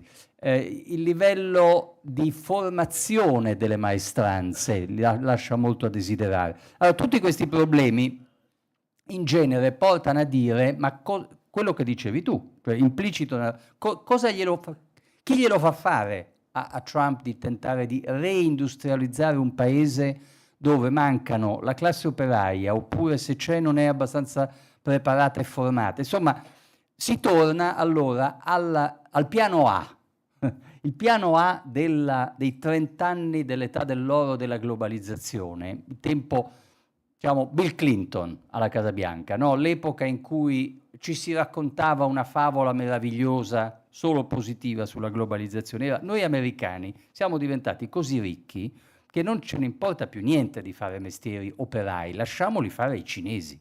E noi diventiamo tutti ingegneri di software. In parte ha funzionato proprio così. Quei dati sulla molto maggiore produttività americana non sono i dati della fabbrica General Motors, quelli sono i dati di Apple, sono i dati di Nvidia, sono i dati del settore trainanti dell'innovazione come l'intelligenza artificiale, dove il valore aggiunto è un multiplo rispetto a chi fa bulloni. Però ci sono stati tutta una serie invece di cose che sono andate storte. Il piano A non è andato così bene come ce lo raccontavano. Uno è che non abbiamo riconvertito tutti gli ex operai a fare ingegneri di software della Apple. Molti di questi sono diventati hanno fatto un passo indietro, sono diventati fattorini di Amazon, guadagnano la metà e magari non hanno neanche la stessa copertura sanitaria. Alcuni sono entrati in depressione, hanno cominciato a farsi di fentanyl. Altri sono diventati i falsi invalidi. Guardate che abbiamo un tema in America, è molto difficile raccontarlo qui in Europa, sembra controintuitivo, però è uno dei temi al cuore della manovra di bilancio che è stata approvata ieri al Congresso. Medicaid. Il Medicaid è uno dei 2 rami della sanità pubblica americana, perché anche noi abbiamo la sanità pubblica. Medicare per i pensionati, Medicaid per i meno abbienti. Dentro il Medicaid ci sono i falsi invalidi, ci sono forme di assistenzialismo erogate a pioggia in mondi come quello che racconta il vicepresidente Vance nella sua autobiografia Elegia americana, i poveri bianchi dei Monti Appalachi, ex minatori, che non hanno più nessuna speranza se non quella di incassare un medico compiacente che gli fa un certificato di invalidità e gli arriva l'assegno del Medicaid. Allora qui c'è tutto un lavoro e dietro alcune menti del trumpismo c'è un'idea di recuperare queste fasce di classe operaia che sono finite ai margini della società e reintrodurle nel mercato del lavoro, perché non possiamo continuare a pensare di avere una società così polarizzata, non solo tra ricchi e poveri, ma tra plurilaureati che lavorano nei settori ad altissimo valore aggiunto e ci stanno benissimo nella divisione internazionale del lavoro attuale, e poi tutta una serie di perdenti della globalizzazione. Quindi non c'è una risposta chiara se l'America ci riuscirà a reindustrializzarsi, però è un'idea che ha una sua logica, quella per cui non possiamo abbandonare tutti i mestieri operai e manifatturieri agli altri, tantomeno ai cinesi, anche perché i cinesi ci stanno dimostrando una grande saggezza nella loro politica industriale. I cinesi vogliono essere alla pari con l'America nell'intelligenza artificiale, possibilmente ancora più avanti nell'auto elettrica e ci stanno riuscendo, possibilmente ancora più avanti nella robotica e stanno facendo delle cose molto interessanti nell'automazione industriale. Ma non vogliono smettere di avere anche l'altiforno siderurgico, la miniera e la raffinazione delle terre rare e minerali rari. Cioè hanno quest'idea i cinesi che anche se vuoi diventare una potenza super tecnologica e avanzatissima, ti conviene mantenere in casa tua l'intero ciclo produttivo. Perché, ad esempio, se vuoi essere il campione mondiale della robotica, vuoi avere vicino a te il cliente dei robot, cioè un'azienda magari in un settore industriale maturo che però ti dice esattamente che tipo di automazione serve per fare quelle cose lì. E allora non perdere l'interezza del ciclo produttivo dai settori cosiddetti maturi o addirittura arretrati fino a quelli avanzatissimi è una delle cose che gli americani stanno cominciando a guardare con un certo rispetto della politica industriale cinese. Cioè i cinesi vogliono continuare a fare tutti i mestieri e poi anche loro hanno fior di laureati in ingegneria elettronica, ma non vogliono diventare un paese che è solo Silicon Valley, perché se sei solo Silicon Valley rischi di perdere il contatto con tutta una serie di mondi che in realtà continueranno a esserti utili. La cultura del saper fare le cose, che nel Friuli Venezia Giulia tra l'altro è molto ben radicata, stai attento a sbarazzartene, perché quando l'hai persa poi recuperarla è molto difficile, come ti dimostra l'operaio bianco che si fa di fentanyl. Molto interessante questo, grazie Federico. È una domanda che farei a tutti e due, partirei in questo caso da Luigi Buttiglione. Ma se il grande nemico degli Stati Uniti, dell'economia americana in prospettiva è la Cina, perché è arrivato così presto e così sorprendentemente accolto da entrambi bene l'accordo con la Cina? Ci arrivo subito. Vorrei Soltanto il sei un microfono. po' più vicino. Aggiungere una cosa, perché sono molto d'accordo su questo, su quello che diceva Rampini sul ciclo produttivo. credo che questa sia un po' una lezione anche degli ultimi anni, che in teoria, cioè, quella della globalizzazione, la storia dell'umanità, ecco, qui andiamo ancora un po' più all'interno. Il discorso Altro che 20 minuti qui, insomma. Esattamente, cioè il mondo più uno dei tanti esempi di globalizzazione era l'impero romano, ad esempio, no? Quindi la storia dell'umanità è fatta di periodi di globalizzazione e di deglobalizzazione. E nei periodi di deglobalizzazione, anche come l'ultimo abbiamo avuto noi, che fondamentalmente comincia veramente con l'entrata della Cina nel WTO nel 2001, è fatta di questo approccio fideistico che sia bellissimo, il più bello dei mondi, ma un po' come dire il migliore dei mondi è l'anarchia, in cui non c'è bisogno neanche, non c'è neanche bisogno di un governo, no? In realtà poi ci sono le dinamiche, cioè quanto tempo ci metti a fare globalizzazione, quali sono i costi. Uno dei derivati della globalizzazione sarebbe una perfetta divisione del lavoro, sarebbe che gli americani fanno qualcosa, gli europei ne fanno un'altra, gli africani ne fanno un'altra, poi alla fine tutti quanti crescono. La stessa cosa, un'altra mini globalizzazione è stata quella che è stata all'interno dell'area dell'euro, con l'avvio dell'euro. In realtà la verità è che tutti questi fenomeni sono stati fatti in maniera ignorante e selvaggia dalle classi dirigenziali occidentali che hanno venduto e svenduto le loro classi lavoratrici. Per cui ora non ci si deve assolutamente sorprendere. Io ricordo anche all'epoca quando ero in Banca d'Italia e avevo perplessità sull'euro. Non è che noi fossimo dei sovranisti o dei fascisti o cose del genere. Semplicemente avevamo presente il fatto che non ci fosse un'unione economica e che questo avrebbe voluto dire svendere le nostre imprese, i nostri lavoratori con un fenomeno troppo rapido, troppo selvaggio, simile a quello che anche negli Stati Uniti si è verificato, che ha prodotto il fentanyl, a cui si riferiva Rampini, per cui questa globalizzazione selvaggia, tanto queste cose è meglio che le facciano i cinesi, e sì, certo, per me, per Luigi Buttiglione, la globalizzazione è fantastica, cioè meglio della globalizzazione non c'è stato niente, però non mi sembra di essere così rappresentativo del resto del mondo. Quindi credo che ora dobbiamo un po' ingurgitarci la medicina amara di questi soggetti, non solo in America, ma anche in Europa, e vediamo anche l'avanzata anche delle destre, anche estreme, che sì, è facilissimo catalogarli tutti come ignoranti, fascisti, scemi, in America trampiani. La verità è che questa è gente che soffre e che è stata fatta soffrire e ora va gestita questa cosa. E molto spesso quello che dovrebbero essere proprio i partiti che dovrebbero salvaguardare di più queste classi, cioè le cosiddette sinistre, qualsiasi esse sia, sono proprio quelli con la R Moscia e la gauche caviar che li guardano con un certo distacco. E ora dobbiamo ingurgitarci di queste persone. Vanno rispettate e bisogna andarci in maniera molto più ragionata di come è stato fatto finora. Scusa, mi sono dimenticato la tua domanda. Perché l'accordo è arrivato così presto e entrambi l'hanno applaudito alla grande? Beh, l'accordo, è un accordo comunque molto costoso.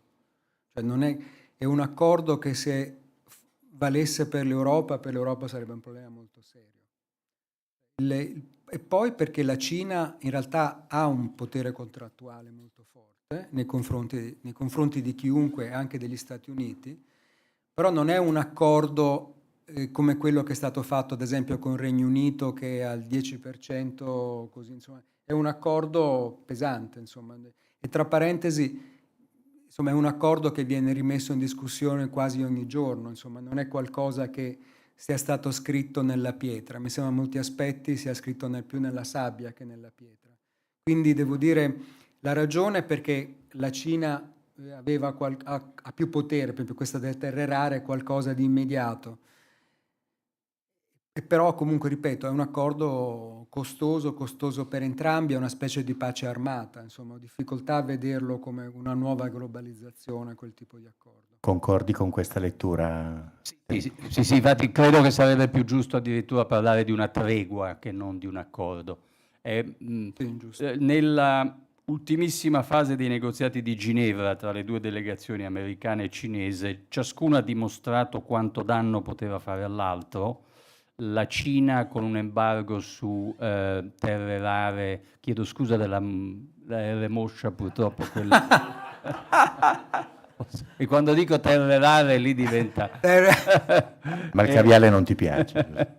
Il caviale come anche- Il caviale, mi piace pure il caviale, tra l'altro, allora è che proprio- è che costa troppo. Sì. No, la Cina ha dimostrato che se chiude le esportazioni di terre rare e minerali strategici è un problema serio per l'industria americana. L'America, chiudendo esportazioni anche molto mirate come i pezzi di ricambio dei jet. In Cina nell'arco di pochi mesi non si vola più da nessuna parte. I jet cinesi, anche il loro jet, quello fatto in casa, ne hanno un jet civile, coppiato totalmente con saccheggio, furto, spionaggio industriale dall'Airbus, ma comunque, però hanno bisogno di parti di ricambio americane, se no non vola più. Quindi si sono come due lottatori di sumo, hanno preso la misura ciascuno della stazza dell'altro, sanno che si possono fare molto male a vicenda e in questo momento ciascuno è retrocesso, ha ridotto il livello delle ostilità, ma perché si prepara probabilmente ad altri capitoli di altre ostilità. Guardate ad esempio l'accordo che sembra una cosa che non c'entra niente, ma è stato firmato alla Casa Bianca tra il Congo e il Ruanda per mettere fine, forse, a una delle guerre civili più terribili dell'Africa. È un accordo che prevede un ruolo degli Stati Uniti nell'industria mineraria, il coltan, e quindi, cioè, l'America, e anche questa è una cosa molto più bipartisan di quanto si creda, perché c'è una continuità perfetta fra Trump e quello che faceva l'amministrazione Biden. L'America sta investendo seriamente per costruire tutte quelle filiere sicure della supply chain, le catene di approvvigionamento, di logistica, di fornitura, a cominciare dai minerali rari e terre rare.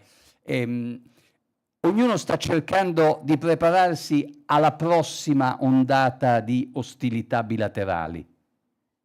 Molto interessante questo e ci apre anche una prospettiva su cui forse vale la pena fare un ragionamento. Cioè gli Stati Uniti stanno cercando di ricostruire la supply chain di un intero settore che è quello appunto dell'elettronica e così via. E questo ovviamente è uno sforzo massiccio, hai detto prima, la costruzione dei grandi impianti, gli accordi internazionali per le terre rare di cui hai scritto di recente. Ecco, vista dal punto dell'Italia, cioè guardandolo dall'Italia, Luigi Buttiglione, lei ha citato il dato delle imprese estremamente produttive. Io credo che citare la Danieli in quella classifica fra 50 e 500 dipendenti sia un errore, non c'è, Sì, la Danieli ne ha di più. Ne ha di più. Però è un'impresa media comunque, non è una grande impresa, diciamo. Sì. Esatto, per cui ci sono quelle aziende lì, ma ce ne sono anche più grandi di quelle da 50 a 500 dipendenti che sono altrettanto redditizie, hanno una produttività molto più elevata delle concorrenti tedesche e così via. Ci sono interi settori industriali di cui in Italia si parla poco che stanno avendo delle performance eccellenti, penso alla farmaceutica. Ecco, che cosa può fare l'Italia, ma anche una regione come il Friuli Venezia Giulia per dare ancora più slancio a quelle imprese e far sì che si portino dietro i fornitori, le piccole e medie imprese che fanno parte della filiera e così via, e quindi abbiano dei benefici più diffusi sul territorio, aiutando anche i fornitori a crescere. Ma io credo che parlando appunto di rimpatriare e ricreare le filiere, credo che l'Italia possa essere, tra virgolette, alla potenzialità anche internazionale, l'opportunità di beneficiare di questo processo, diciamo, un po' di deglobalizzazione, perché l'Italia è stata uno dei paesi più falcidiati dalla globalizzazione, è quella che probabilmente forse la metterei insieme agli Stati Uniti. L'Italia ha avuto, ripeto, è stata quella più esposta alla globalizzazione internazionale, in cui ha preso scusate l'espressione, diciamo, cruda, schiaffi dall'Est Europa e dall'Asia, e anche all'interno dell'area dell'euro. Ha perso tantissimo del suo processo produttivo e quindi sicuramente ha la possibilità di poterlo rimpatriare in un momento in cui in realtà, e qui certo io non sono imprenditore e posso solo ascoltare quello che gli imprenditori, poi non sono finanziario, certo non sono manifatturiero. Anche col Covid è emerso molto chiaramente che avere una divisione del lavoro esasperata, avere una filiera di distribuzione che in 16, 17, 25 paesi sia fortemente rischioso. Quindi credo che l'Italia da questo tipo di processo possa beneficiare. Quello che posso dire agli imprenditori, alle imprese medie, appunto Danieli sicuramente ha migliaia di dipendenti, però comunque è quella che io chiamerei un'impresa media, non è una grande impresa.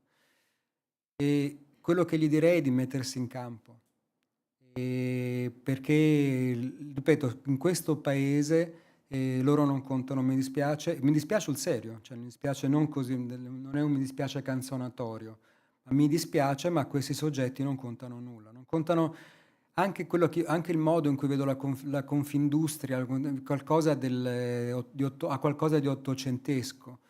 Non è un sistema che porti veramente allo sviluppo del paese. Credo quello che veramente sarebbe, per dire, queste occasioni come quelle di oggi, ora, chiaramente non è che stiamo, ma se ce ne fossero tante in questo paese, se ci fosse veramente un coinvolgimento delle persone, dei personaggi, delle entità superiore a quello che c'è, secondo me il paese ne beneficerebbe tantissimo. Devo dirle, a livello internazionale, questo ne faccio parte anche io, se vogliamo, cioè quello che si dice, vi dico, molte delle cose che vi dico sono quelle che orecchio o di cui discutiamo, diciamo, proprio nei cosiddetti salotti finanziari, è che uno dei problemi degli ultimi 30 anni è stato che la divaricazione di remunerazione fra settori pubblici e settori privati si è ampliata troppo. E quindi nel settore pubblico, dal settore pubblico tantissima gente è andata nel settore privato. E questo sì, in teoria può essere qualcosa di divertente, però poi alla fine questi problemi si pongono. Il problema è che poi il settore pubblico, penso anche al settore politico, si chiude a riccio. E quindi invece, ecco, queste come quella di oggi le vedo come opportunità di avere questo processo osmotico, diciamo, fra le varie forze che contraddistinguono un paese, fra un settore pubblico, il settore privato, il settore politico, il settore delle imprese. Questo è quello di cui ha bisogno il paese, perché in Italia, ripeto, ci sono delle eccellenze, perché questi sono i numeri che lo dicono, in alcuni settori imprenditoriali, ripeto, sono le più produttive fondamentalmente, non dico del mondo, ma d'Europa sicuramente sì, ripeto, sono numeri, e poi c'è un resto del paese che è fatto di settore pubblico e di settori protetti, che invece è dove si capisce perché la produttività sia così bassa. Quindi quello che posso dire è mettetevi in gioco, anche se non è facile, perché questo lo posso dire anche per esperienza personale, quando poi proverete a mettervi in gioco con, diciamo, quelli che sono dentro il mondo politico, lì quelli si difenderanno.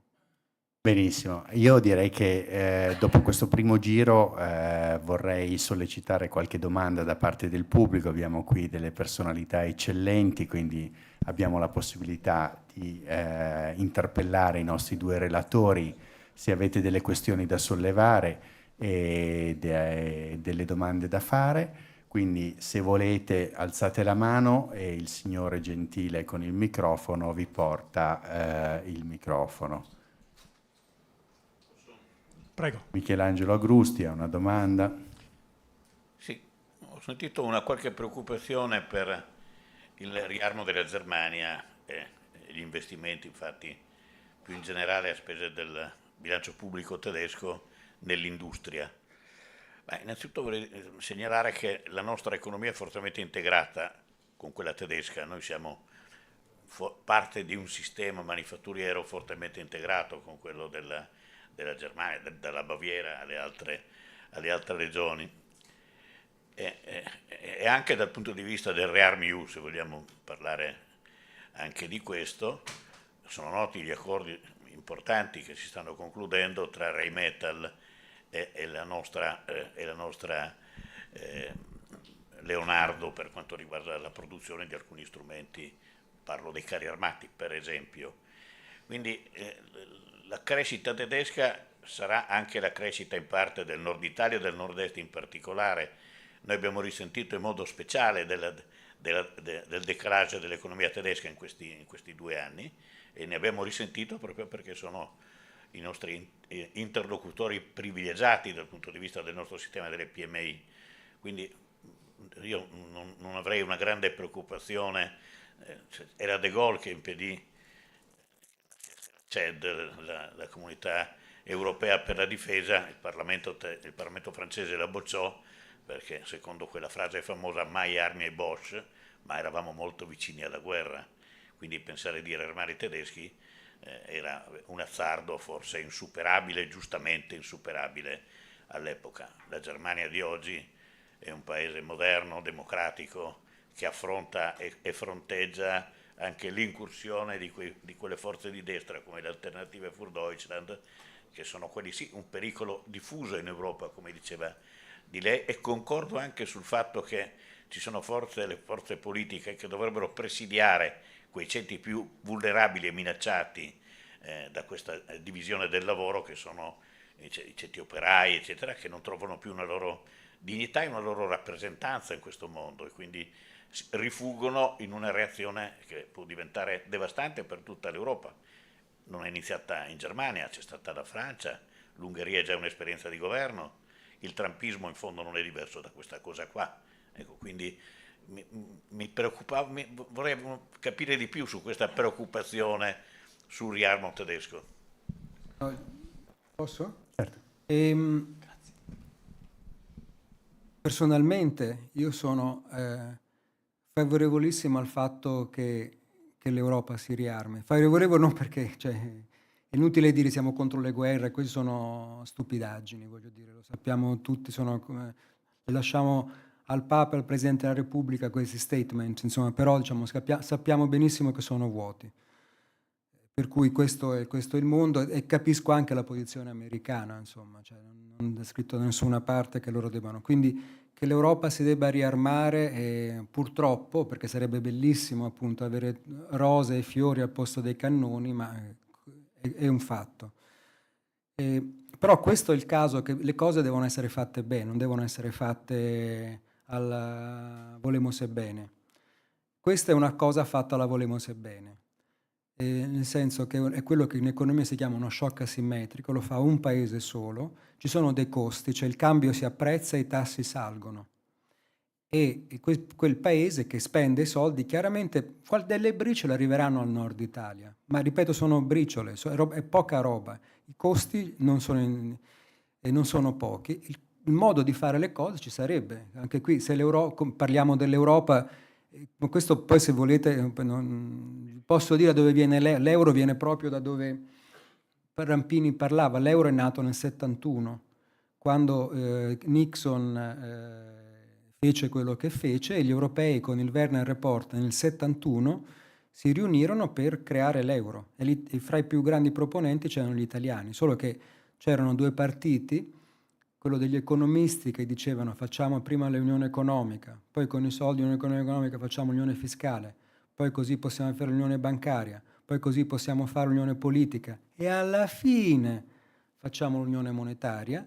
E poi c'erano i cosiddetti monetaristi che dicevano ma così ci vuole troppo tempo. Cominciamo l'unione monetaria perché poi possiamo forzare tutte le altre, se no falliamo. Questo è stato poi il modo in cui è stato ripreso nell'88 da Delors, però è un peccato veniale perché tutte le altre unioni non ci sono. Il modo per fare quello che diceva lei, ma su cui io concordo, proprio in questo caso bisogna riarmarsi, è inutile pensare che dovremmo farlo tutti e finanziato con unione fiscale, col debito comune. Ma questo è un sogno, ora quello gliel'ho detto così come potrei dire basta la guerra, è uno statement così vuoto come voglio la pace, perché tanto non è possibile. Tanto perché, appunto, anche ad esempio parlando di Alternative for Deutschland, quella è la Prussia, non è, cioè quelli lì sono i prussiani. Cioè la storia, cioè ci vediamo una cartina, non è la Germania Est, cioè lì, quella è la Prussia. E noi, insomma, sì, vediamo che succede, non lo so. In questo momento si sta riarmando la Prussia, lo fa anche a spese nostre, in maniera simmetrica, noi lo faremo come lo facciamo noi, aumentando gli stipendi dei militari, cioè questo sarà fatto. Facendo il ponte di Messina perché ci facciamo passare i carri armati, quella è una spesa militare. Sappiamo come. E in questo a me non piace questa cosa qua. Grazie, si alza un'altra mano. Buongiorno, buon pomeriggio, sono Mario Fumei, consulente finanziario. Io volevo puntare un po' l'attenzione sul dollaro, perché lei ha detto che il dollaro bisogna vedere se resta a questi livelli oppure torna indietro. Ma non ritenete invece che con l'accordo di Mar-a-Lago proprio si sta verificando quello che era scritto lì dal famoso, diciamo così, dall'amministrazione americana, da Stephen Miran e quelli che l'hanno redatto, no? Volevo sapere se secondo voi continuerà a seguire l'amministrazione in modo più o meno ortodosso quello che c'è scritto in questo accordo, perché secondo me è importante. Federico? L'accordo di Mar-a-Lago non esiste, per il momento è una teoria attribuita a quei consiglieri lì di Trump. Non c'è, lo scenario dell'accordo di Mar-a-Lago doveva essere, doveva essere un accordo partecipato dalle banche centrali degli altri paesi, come erano stati nell'85 l'accordo del Plaza e nell'86, febbraio dell'87 quello del Louvre. Per il momento è una aspirazione americana. Quello che è interessante è che quando in Europa si parla di sfiducia nel dollaro, bisogna sapere che c'è una corrente di pensiero attorno al presidente Trump che la vuole, che pensa che sia un'ottima cosa se il mondo ha meno fiducia del dollaro, perché così il mondo farà meno credito all'America e l'America smetterà di vivere al di sopra dei suoi mezzi, smetterà di essere un paese strutturalmente consumatore più che risparmiatore, con un strutturale disavanzo della bilancia commerciale. Quindi c'è chi persegue consapevolmente una strategia di attacco alla credibilità del dollaro perché pensa che sia per il bene dell'America. Grazie, vedo che non si alzano più mani e quindi, anzi no, Massimo Paniccia. Solo un flash, veramente, non volevo fare ragionamenti. Mi sono preoccupato perché quando, ritenendo di avere una media impresa e che esporta in una cinquantina di paesi del mondo, con 280 dipendenti, ho capito che la Danieli non è una media impresa, dico io sono microimpresa e quindi mi faccio il passo indietro. Anche se in Italia, vado a memoria, diciamo che il 95% è sotto i 9 dipendenti, ma la media è 1,6 dipendenti, non è 9. Quindi dobbiamo veramente preoccuparci. La mia domanda è un po' riguarda le mie attività proprio in America e quindi poi possono interessare tutti. A memoria, quando è nato l'euro, il dollaro era 0,92, no? Quindi più o meno, 0,92, quindi con un dollaro si comprava più di un euro. Poi io invece il primo investimento che ho fatto negli Stati Uniti ho avuto la fortuna di comprare il dollaro a 1,60 e quindi era cambiato leggermente il mondo, no? Adesso poi siamo tornati verso l'1, adesso abbiamo detto forse è 1,17 ma può tornare indietro. Me lo dite un po' cosa pensate sul serio che accada, che magari può essere utile a tutti capirlo? Io personalmente glielo dico. Secondo me i fondamentali dell'economia americana adesso, quelli che abbiamo detto prima, sono enormemente superiori a quello dell'economia europea. Quindi se per caso l'euro dovesse rimanere su questi livelli o apprezzarsi ancora di più, cosa è possibile? Perché a Taiwan decidono di vendere dollari e comprarsi euro? Per l'Europa è una disgrazia. È una disgrazia autentica perché non riflette assolutamente i fondamentali economici. Cioè, alla fine il cambio non è altro che un termometro di come quelle fluttuazioni lì che vi avevo parlato, quelle riflettevano il fatto che c'è un'economia che andava male, andava bene, ma negli ultimi 20 anni non c'è dubbio chi vada bene e chi vada male. E negli ultimi 20 anni l'euro è passato, come ha detto lei giustamente, da 1,60 a 1. Ma non è passato perché così ci sia stata una grande manus, una longa manus, semplicemente perché in questi 20 anni c'è stata un'economia che, come dicevamo prima, dipende da dove partiamo, più 40, più 60, più 70 rispetto all'altra. Di questo si parla. Quindi devo dire, per quello io dico che mi auguro, penso, come economista, devo dire non c'è nulla che mi dica che l'euro debba salire nei confronti del dollaro. Nulla. Però i fondamentali del cambio sono non solo l'economia, ma certe volte c'è anche il rischio, c'è la politica, quello sarebbe una disgrazia. Quello sarebbe una vera, perché appunto le auguro di no. Per imprese come la sua sarebbe un problema serio. Insomma, però se è un problema molto serio vuol dire che è anche difficile che si realizzi. Questa è la speranza di tutti.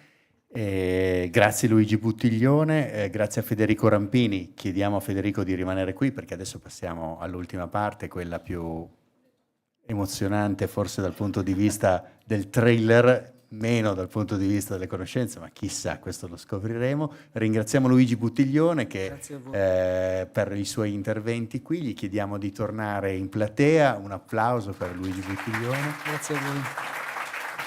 Allora, io ho fatto la scoperta di questo libro l'altro giorno e sono ansioso di leggerlo, e chiamiamo qui il coautore, che è Jacopo Rampini, che vi leggo la sua biografia che c'è in fondo sulla quarta di copertina. Dunque ha studiato recitazione prima a San Francisco, poi a New York, ha lavorato anche a Milano, e leggo qui che fra i suoi lavori c'è Medici Masters of Florence con Dustin Hoffman, sono quasi emozionato nel pronunciarlo, e poi Catch 22 diretto da George Clooney, quindi qui stiamo entrando veramente in un territorio fantastico. Ecco, questo libro si intitola Il gioco del potere, e credo che il contributo sia narrativo che invece il tipo di conoscenza dei meccanismi che governano il sistema di potere del mondo sia degno di essere raccontato dai due autori. Grazie a Federico e a Jacopo Rampini. Grazie a voi dell'invito. Sì, io abbiamo voluto, ma io sono da un po' di anni che sto lavorando su un adattamento degli scritti di Federico, dei saggi di Federico, in un qualcosa di più fantasioso, di qualcosa di più giocoso, come questo gioco del potere, anche se poi affrontiamo dei temi molto seri, perché parliamo di un 2027 in cui la Cina si appresta ad invadere Taiwan. Quindi un tema attuale, un tema di cui avete parlato fino ad ora. Perché? Perché come tutti ben sapete a Taiwan si producono il 60% dei semiconduttori mondiali, se non di più. E abbiamo usato il 2027, una data che ci hanno suggerito i generali del Pentagono, data in cui considerano che se la Cina dovesse effettivamente invadere o comunque strangolare l'isola di Taiwan, gli Stati Uniti non saranno più in grado di fermare la flotta cinese, l'esercito cinese. In tutto questo però abbiamo voluto anche riportare tutta la storia all'Italia, perché raccontiamo di un'eccellenza italiana di microchip, quindi di un'azienda italiana che si chiama Navitec, nel nord Italia, che produce questi microchip. Allora, quando scoppia questo conflitto globale tra Cina e Stati Uniti, questa azienda italiana si trova contesa tra i due blocchi. Ma non solo, all'interno di questa azienda c'è un altro conflitto, c'è un conflitto generazionale tra un padre e un figlio. Questo padre visionario, fondatore di questa azienda di famiglia, e questo figlio che è un po' una pecora nera, un artista un po' fallito, che per non vivere nell'ombra della figura paterna si è trasferito negli Stati Uniti e precisamente a New York. E quello sarei io. Quindi abbiamo voluto... Federico ti ha dato del visionario adesso, in questo modo. Però è anche un padre dispotico, quindi ho voluto raccontare vari aspetti. Quindi abbiamo voluto intrecciare queste due storie. L'aspetto geopolitico, di cui tra l'altro si è occupato di più lui, e invece l'aspetto personale. Il mio obiettivo, in fondo, qual è stato? Io vorrei che i saggi di mio padre, che sono interessantissimi, siano accessibili a un pubblico ancora più largo, in un certo senso. E credo che io, che vengo dal mondo della fiction, del teatro, del cinema, delle serie televisive, credo che un modo di farlo possa essere quello di raccontare queste vicende, queste dinamiche di geopolitica attraverso dei personaggi, che queste dinamiche le vivono proprio sulla loro pelle. E quindi questo ho voluto, questo ho fatto, c'è un protagonista che è questo figlio di questo padre visionario e distopico, ma c'è anche un personaggio taiwanese molto interessante, che si ritrova lui con un dilemma interno, personale molto, molto difficile, cioè se scegliere la propria famiglia o la fedeltà alla sua nazione, a Taiwan. Quindi è difficile non fare spoiler, ma dovrà scegliere tra difendere la sua famiglia e difendere l'isola di Taiwan.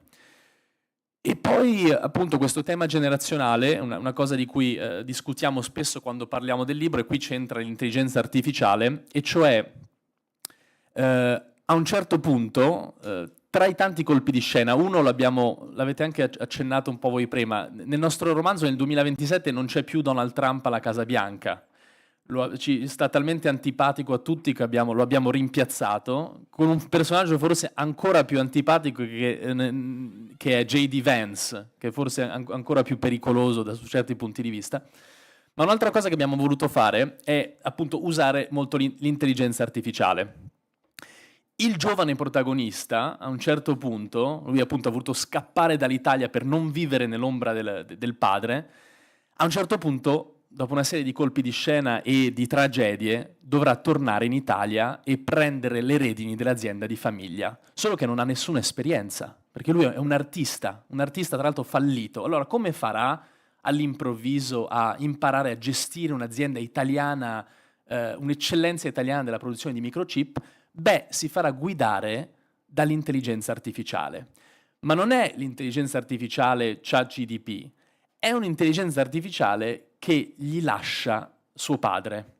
E cioè abbiamo studiato le teorie di singularity, sviluppate da Kurzweil in California, secondo le quali con gli sviluppi tecnologici e dell'intelligenza artificiale di oggi saremo in grado di conferire, di lasciare il nostro pensiero a un'intelligenza artificiale, e quindi una forma di immortalità. Il pensiero umano, il suo pensiero, il pensiero del padre, rimarrà per sempre salvato in un'intelligenza artificiale e guiderà il figlio alla guida di questa azienda di famiglia. L'incubo di ogni giovane imprenditore è doversi confrontare per sempre con l'esempio del padre, insomma, questo. Ma perché? È vero, ma perché lo abbiamo fatto? Perché io, siccome questo romanzo è anche un po' autobiografico, io per far emergere la figura del figlio, anche qui spoiler, ho dovuto, dopo pochi capitoli, uccidere la figura paterna. Altrimenti questo... Per fortuna è finzione. Per fortuna è finzione.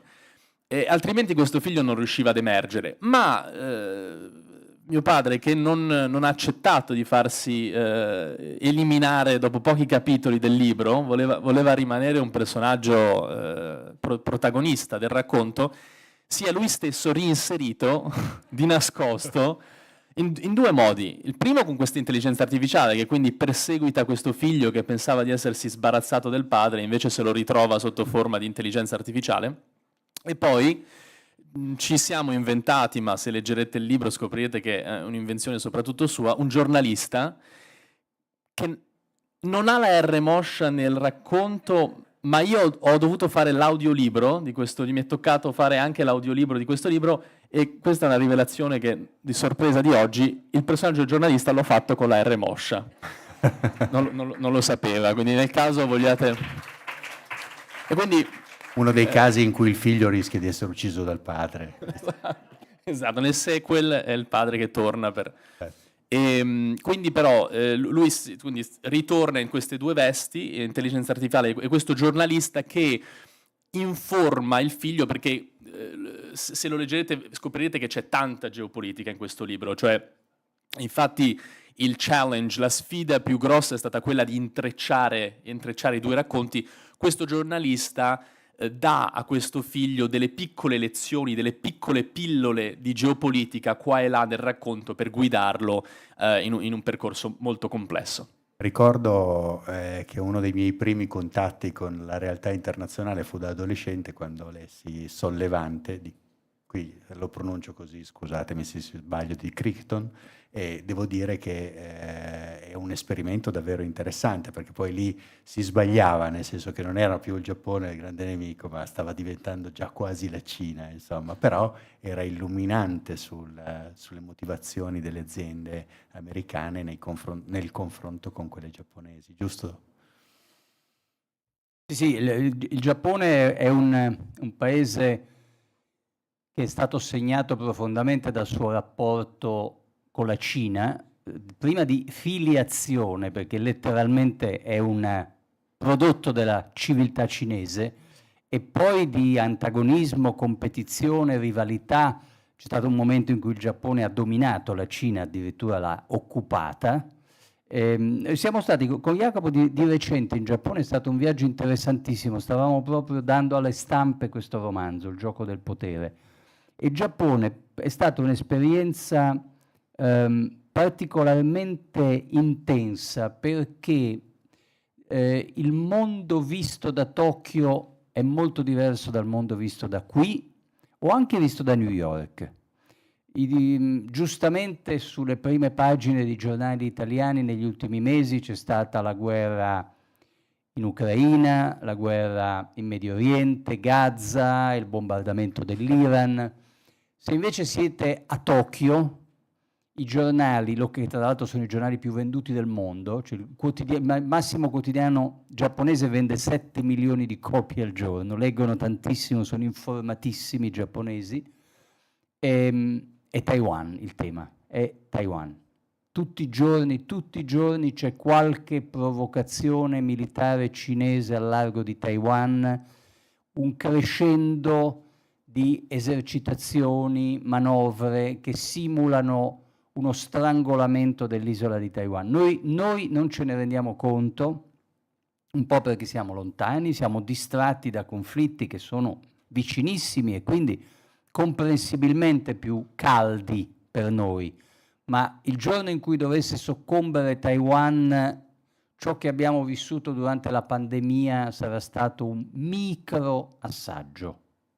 E questo romanzo diciamo, vi fa capire anche perché è così importante. Ma il generale americano, quando vi ha detto la data del 2027, era preoccupato? No, il generale americano non l'ha detto a noi due. Il generale americano, questa è una notizia che è uscita su tutti i giornali americani, cioè il capo di Stato Maggiore delle forze armate statunitensi, in una deposizione ufficiale al Congresso di Washington, ha detto quello che Jacopo vi ha spiegato prima. Il 2027 è l'anno di svolta in cui, dato il livello la velocità di riarmo attuale della Cina, noi non ce la faremo più a difendere Taiwan. Dal 2027 in poi, se i cinesi decidono di invadere e noi andiamo in soccorso di Taiwan, perdiamo noi americani e vincono i cinesi. Questo è agli atti di una deposizione ufficiale al Congresso. Questo da lettore dei fatti di geopolitica, pensi che questa data sarà la data con cui ci dovremo confrontare d'ora in poi nella politica fra i grandi blocchi, oppure...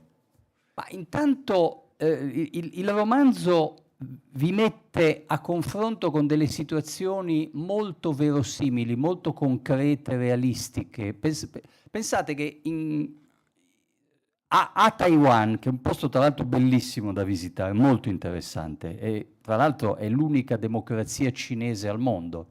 Su quell'isola vivono 24 milioni di cinesi in un sistema perfettamente democratico, con rispetto pieno dei diritti umani, libertà di espressione, un piccolo paradiso che dimostra che non è vero il teorema di Xi Jinping per cui la democrazia non è fatta per i cinesi. I cinesi possono vivere benissimo in una democrazia e lo stanno dimostrando, ed è una delle ragioni che non vanno giù a Xi Jinping, per l'appunto.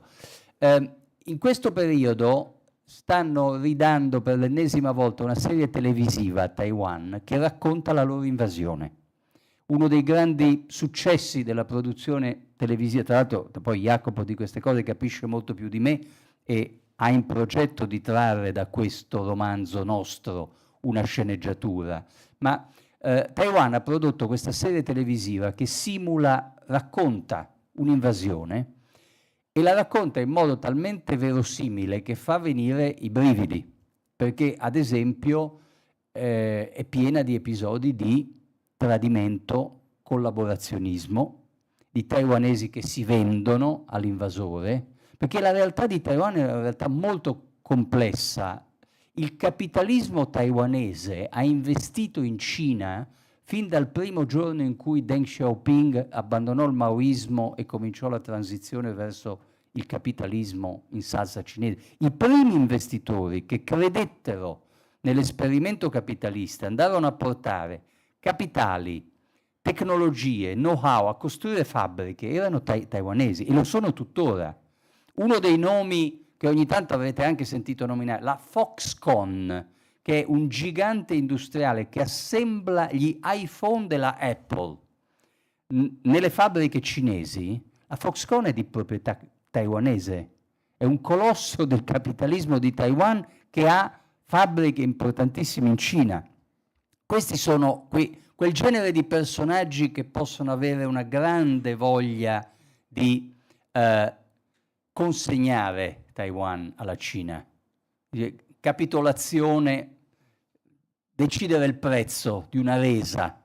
Ed è un tema che attraversa diversi capitoli di questo romanzo, cioè che cosa davvero succede. Taiwan sarebbe un'altra Ucraina oppure gli scenari sono diversi? Ma è una cosa che ci riguarda tutti, perché veramente se smettono di arrivare i microchip da Taiwan, questa roba qua non funziona più. Si ferma tutto da noi, tutto. Anche uno dei grandi gruppi europei dei semiconduttori, ST Microelectronics, ha importanti investimenti sia in Cina che a Taiwan. Sì. Jacopo, com'è stato lavorare con il proprio padre su un progetto creativo e artistico? No, la verità è che è stato straordinario, nel senso che ogni volta che devo dire, sulla trama e sui personaggi sono state più idee mie, ma ogni volta che avevo un dubbio sullo scenario geopolitico avevo a disposizione un dizionario, un'enciclopedia, no? E quindi mi rivolgevo a lui anche per snodare alcune delle trame tra i personaggi, cioè quello che è stato complesso e interessante è stato il nostro tentativo di far proprio di sincronizzare l'avanzata dei due racconti, cioè i due piani, quello della geopolitica e quello dei rapporti personali, dovevano proprio avanzare in maniera simultanea nel racconto. Questa è stata la cosa più complessa. E poi ci siamo anche divertiti in questo processo, nel senso che con la fiction quello che ci consente, a differenza della saggistica, è anche di inventare, di immaginarsi degli scenari che non sono ancora accaduti, che non sono ancora reali, e poi metterci anche in gioco noi, come diceva prima, scendere in campo, cioè immaginarsi. Io mi sono immaginato a capo di un'azienda italiana di microchip, cosa farei? A un certo punto il nostro protagonista italiano deve proprio scegliere tra va dagli Stati Uniti o va dalla Cina. Si allea con il tycoon di cui non facciamo il nome, ma che è un personaggio del romanzo, il tycoon più famoso al mondo in questo momento, che vuole andare su Marte, oppure cerca tramite i taiwanesi di risolvere il problema dei microchip. E quindi viverle in prima persona, questo è stato molto, molto divertente e molto intrigante. E il plot narrativo che avete costruito quindi è stato il frutto di questo continuo confronto che è avanzato e ha portato alla decisione di fare un thriller che però era iniziale, cioè non avete pensato facciamo un libro insieme, avete deciso subito di fare un thriller. Sì, la verità è che abbiamo lavorato già in passato, abbiamo fatto 2 spettacoli teatrali insieme. Il primo sembra divertente adesso dirlo, ma era un musical su Donald Trump, che si chiamava Trump Blues. Chissà come c'era venuta questa idea. E non vi hanno tolto la cittadinanza, no? non ci hanno tolto la cittadinanza. Per ora. Non ancora. Il secondo si chiamava Cosa serve l'America e facevamo un'operazione simile, nel senso che raccontavo, io parto da esperienze di vita vissuta, cose che mi sono successe nella mia vita da cittadino americano, newyorkese, esperienze personali, e da queste esperienze personali, grazie al suo aiuto, ne traiamo delle lezioni, delle lezioni di geopolitica più ampie. Non solo, ma l'ispirazione di questo romanzo, perché nasce come un thriller? Anche perché siamo entrambi degli appassionati di una serie televisiva americana che si chiama Succession. Certo. Molto famosa, dove questa lotta per la successione all'interno della famiglia Murdoch, i proprietari di Fox. E ci piaceva tantissimo questo intrigo familiare e questo rapporto padre e figlio tra questi personaggi. Tra l'altro uno siccome ha menzionato la serie Medici, in più di Dustin Hoffman c'era questo Brian Cox, che è il personaggio che interpreta il padre nella serie Succession, che ho avuto il piacere di incontrare su un set televisivo. E quindi questo rapporto padre e figlio lo trovavo molto affascinante, ma anche molto difficile da affrontare. Ho voluto farlo attraverso questo romanzo. E questa idea su cui state lavorando di farne appunto anche una sceneggiatura, un romanzo così complesso si presta forse più a una serie che a un film, giusto? Esatto, è proprio quello che stiamo cercando di fare. Io in questo momento mi sto occupando di fare la traduzione in inglese, perché i produttori con cui abbiamo parlato, la loro prima reazione è stata quella di dire beh, ma questo romanzo si presta ad essere una coproduzione con l'America, perché tutta la prima parte del romanzo è ambientata a New York, San Francisco, Shenzhen e Taipei, quindi un produttore italiano che vede queste si spaventa molto. Invece un produttore americano magari trova delle soluzioni. La seconda parte del romanzo invece, tutta la lotta per la successione familiare invece si concentra sull'Italia, sul nord dell'Italia, all'interno dell'azienda. E quindi si presta molto di più alla serialità, perché ci sono molti contenuti, molti approfondimenti, e anche perché c'è un arco narrativo di questo protagonista su quale io mi sono ispirato un po' al personaggio di Michael Corleone nel Padrino, cioè questo ingenuo figlio di un grande capo mafioso che a un certo punto dovrà prendere le redini dell'azienda di famiglia e diventare lui stesso un mostro praticamente. E nei tuoi progetti c'è anche di interpretare il ruolo del... Se me lo fanno fare, idealmente sarebbe quello, ma... Quindi la parte italiana la fate sul lago di Como e avremo come si chiama? George Clooney come padre. Perfetto. Questo mi esatto. sembra, nel ruolo di Federico Rampini sotto altre vesti, diciamo. Esattamente, grazie, ci hai dato l'ispirazione giusta. Vabbè.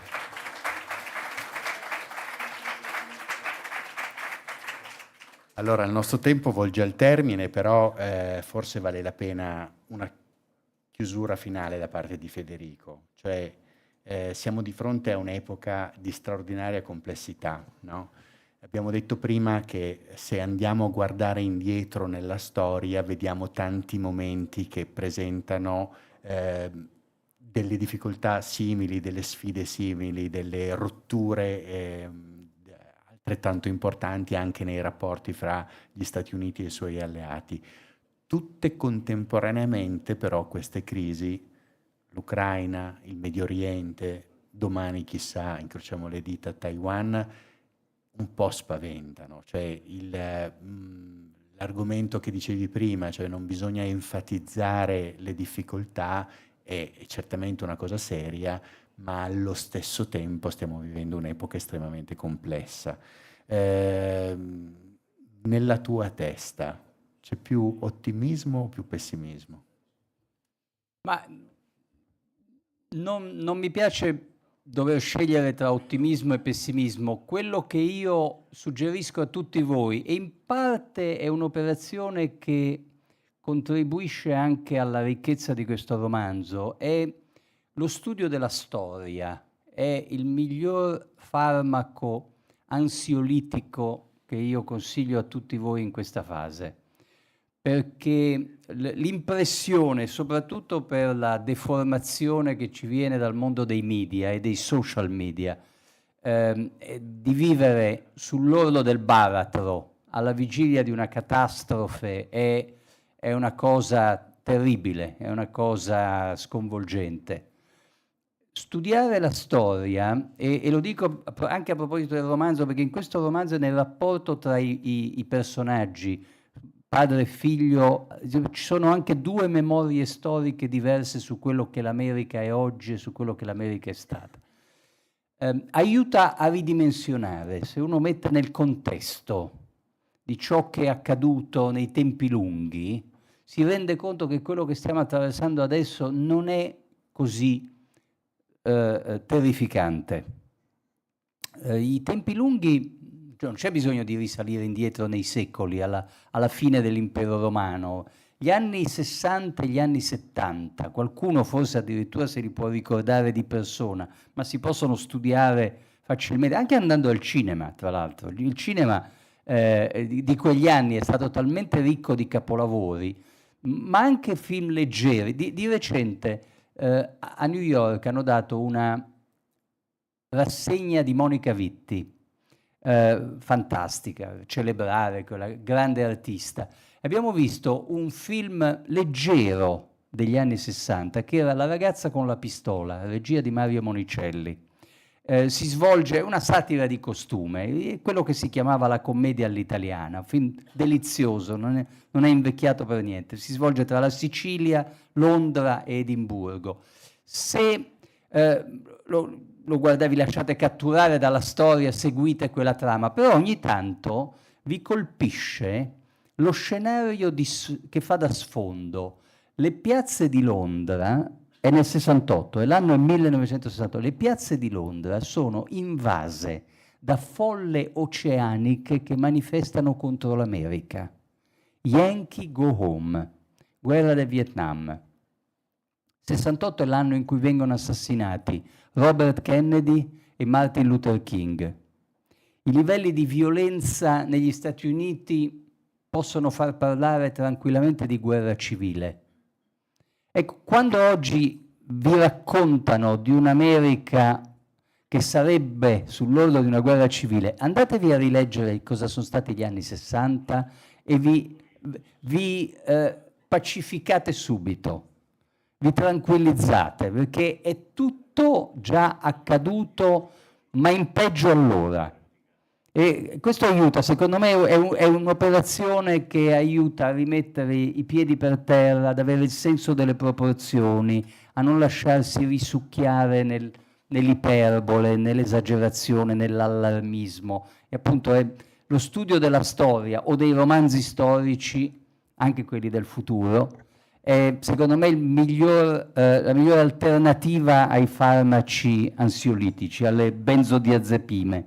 Allora, grazie. Un applauso per Jacopo e per Federico Rampini, che saranno disponibili a firmare le copie del libro, perché nella sala qui della Camera di Commercio, a cura della Libreria Moderna di Udine, ci saranno le copie in vendita del libro e la possibilità di farselo firmare dagli autori. Io inizio subito qui. Ecco.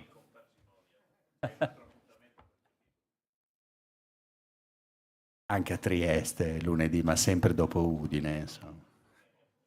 Grazie a tutti per essere stati qui.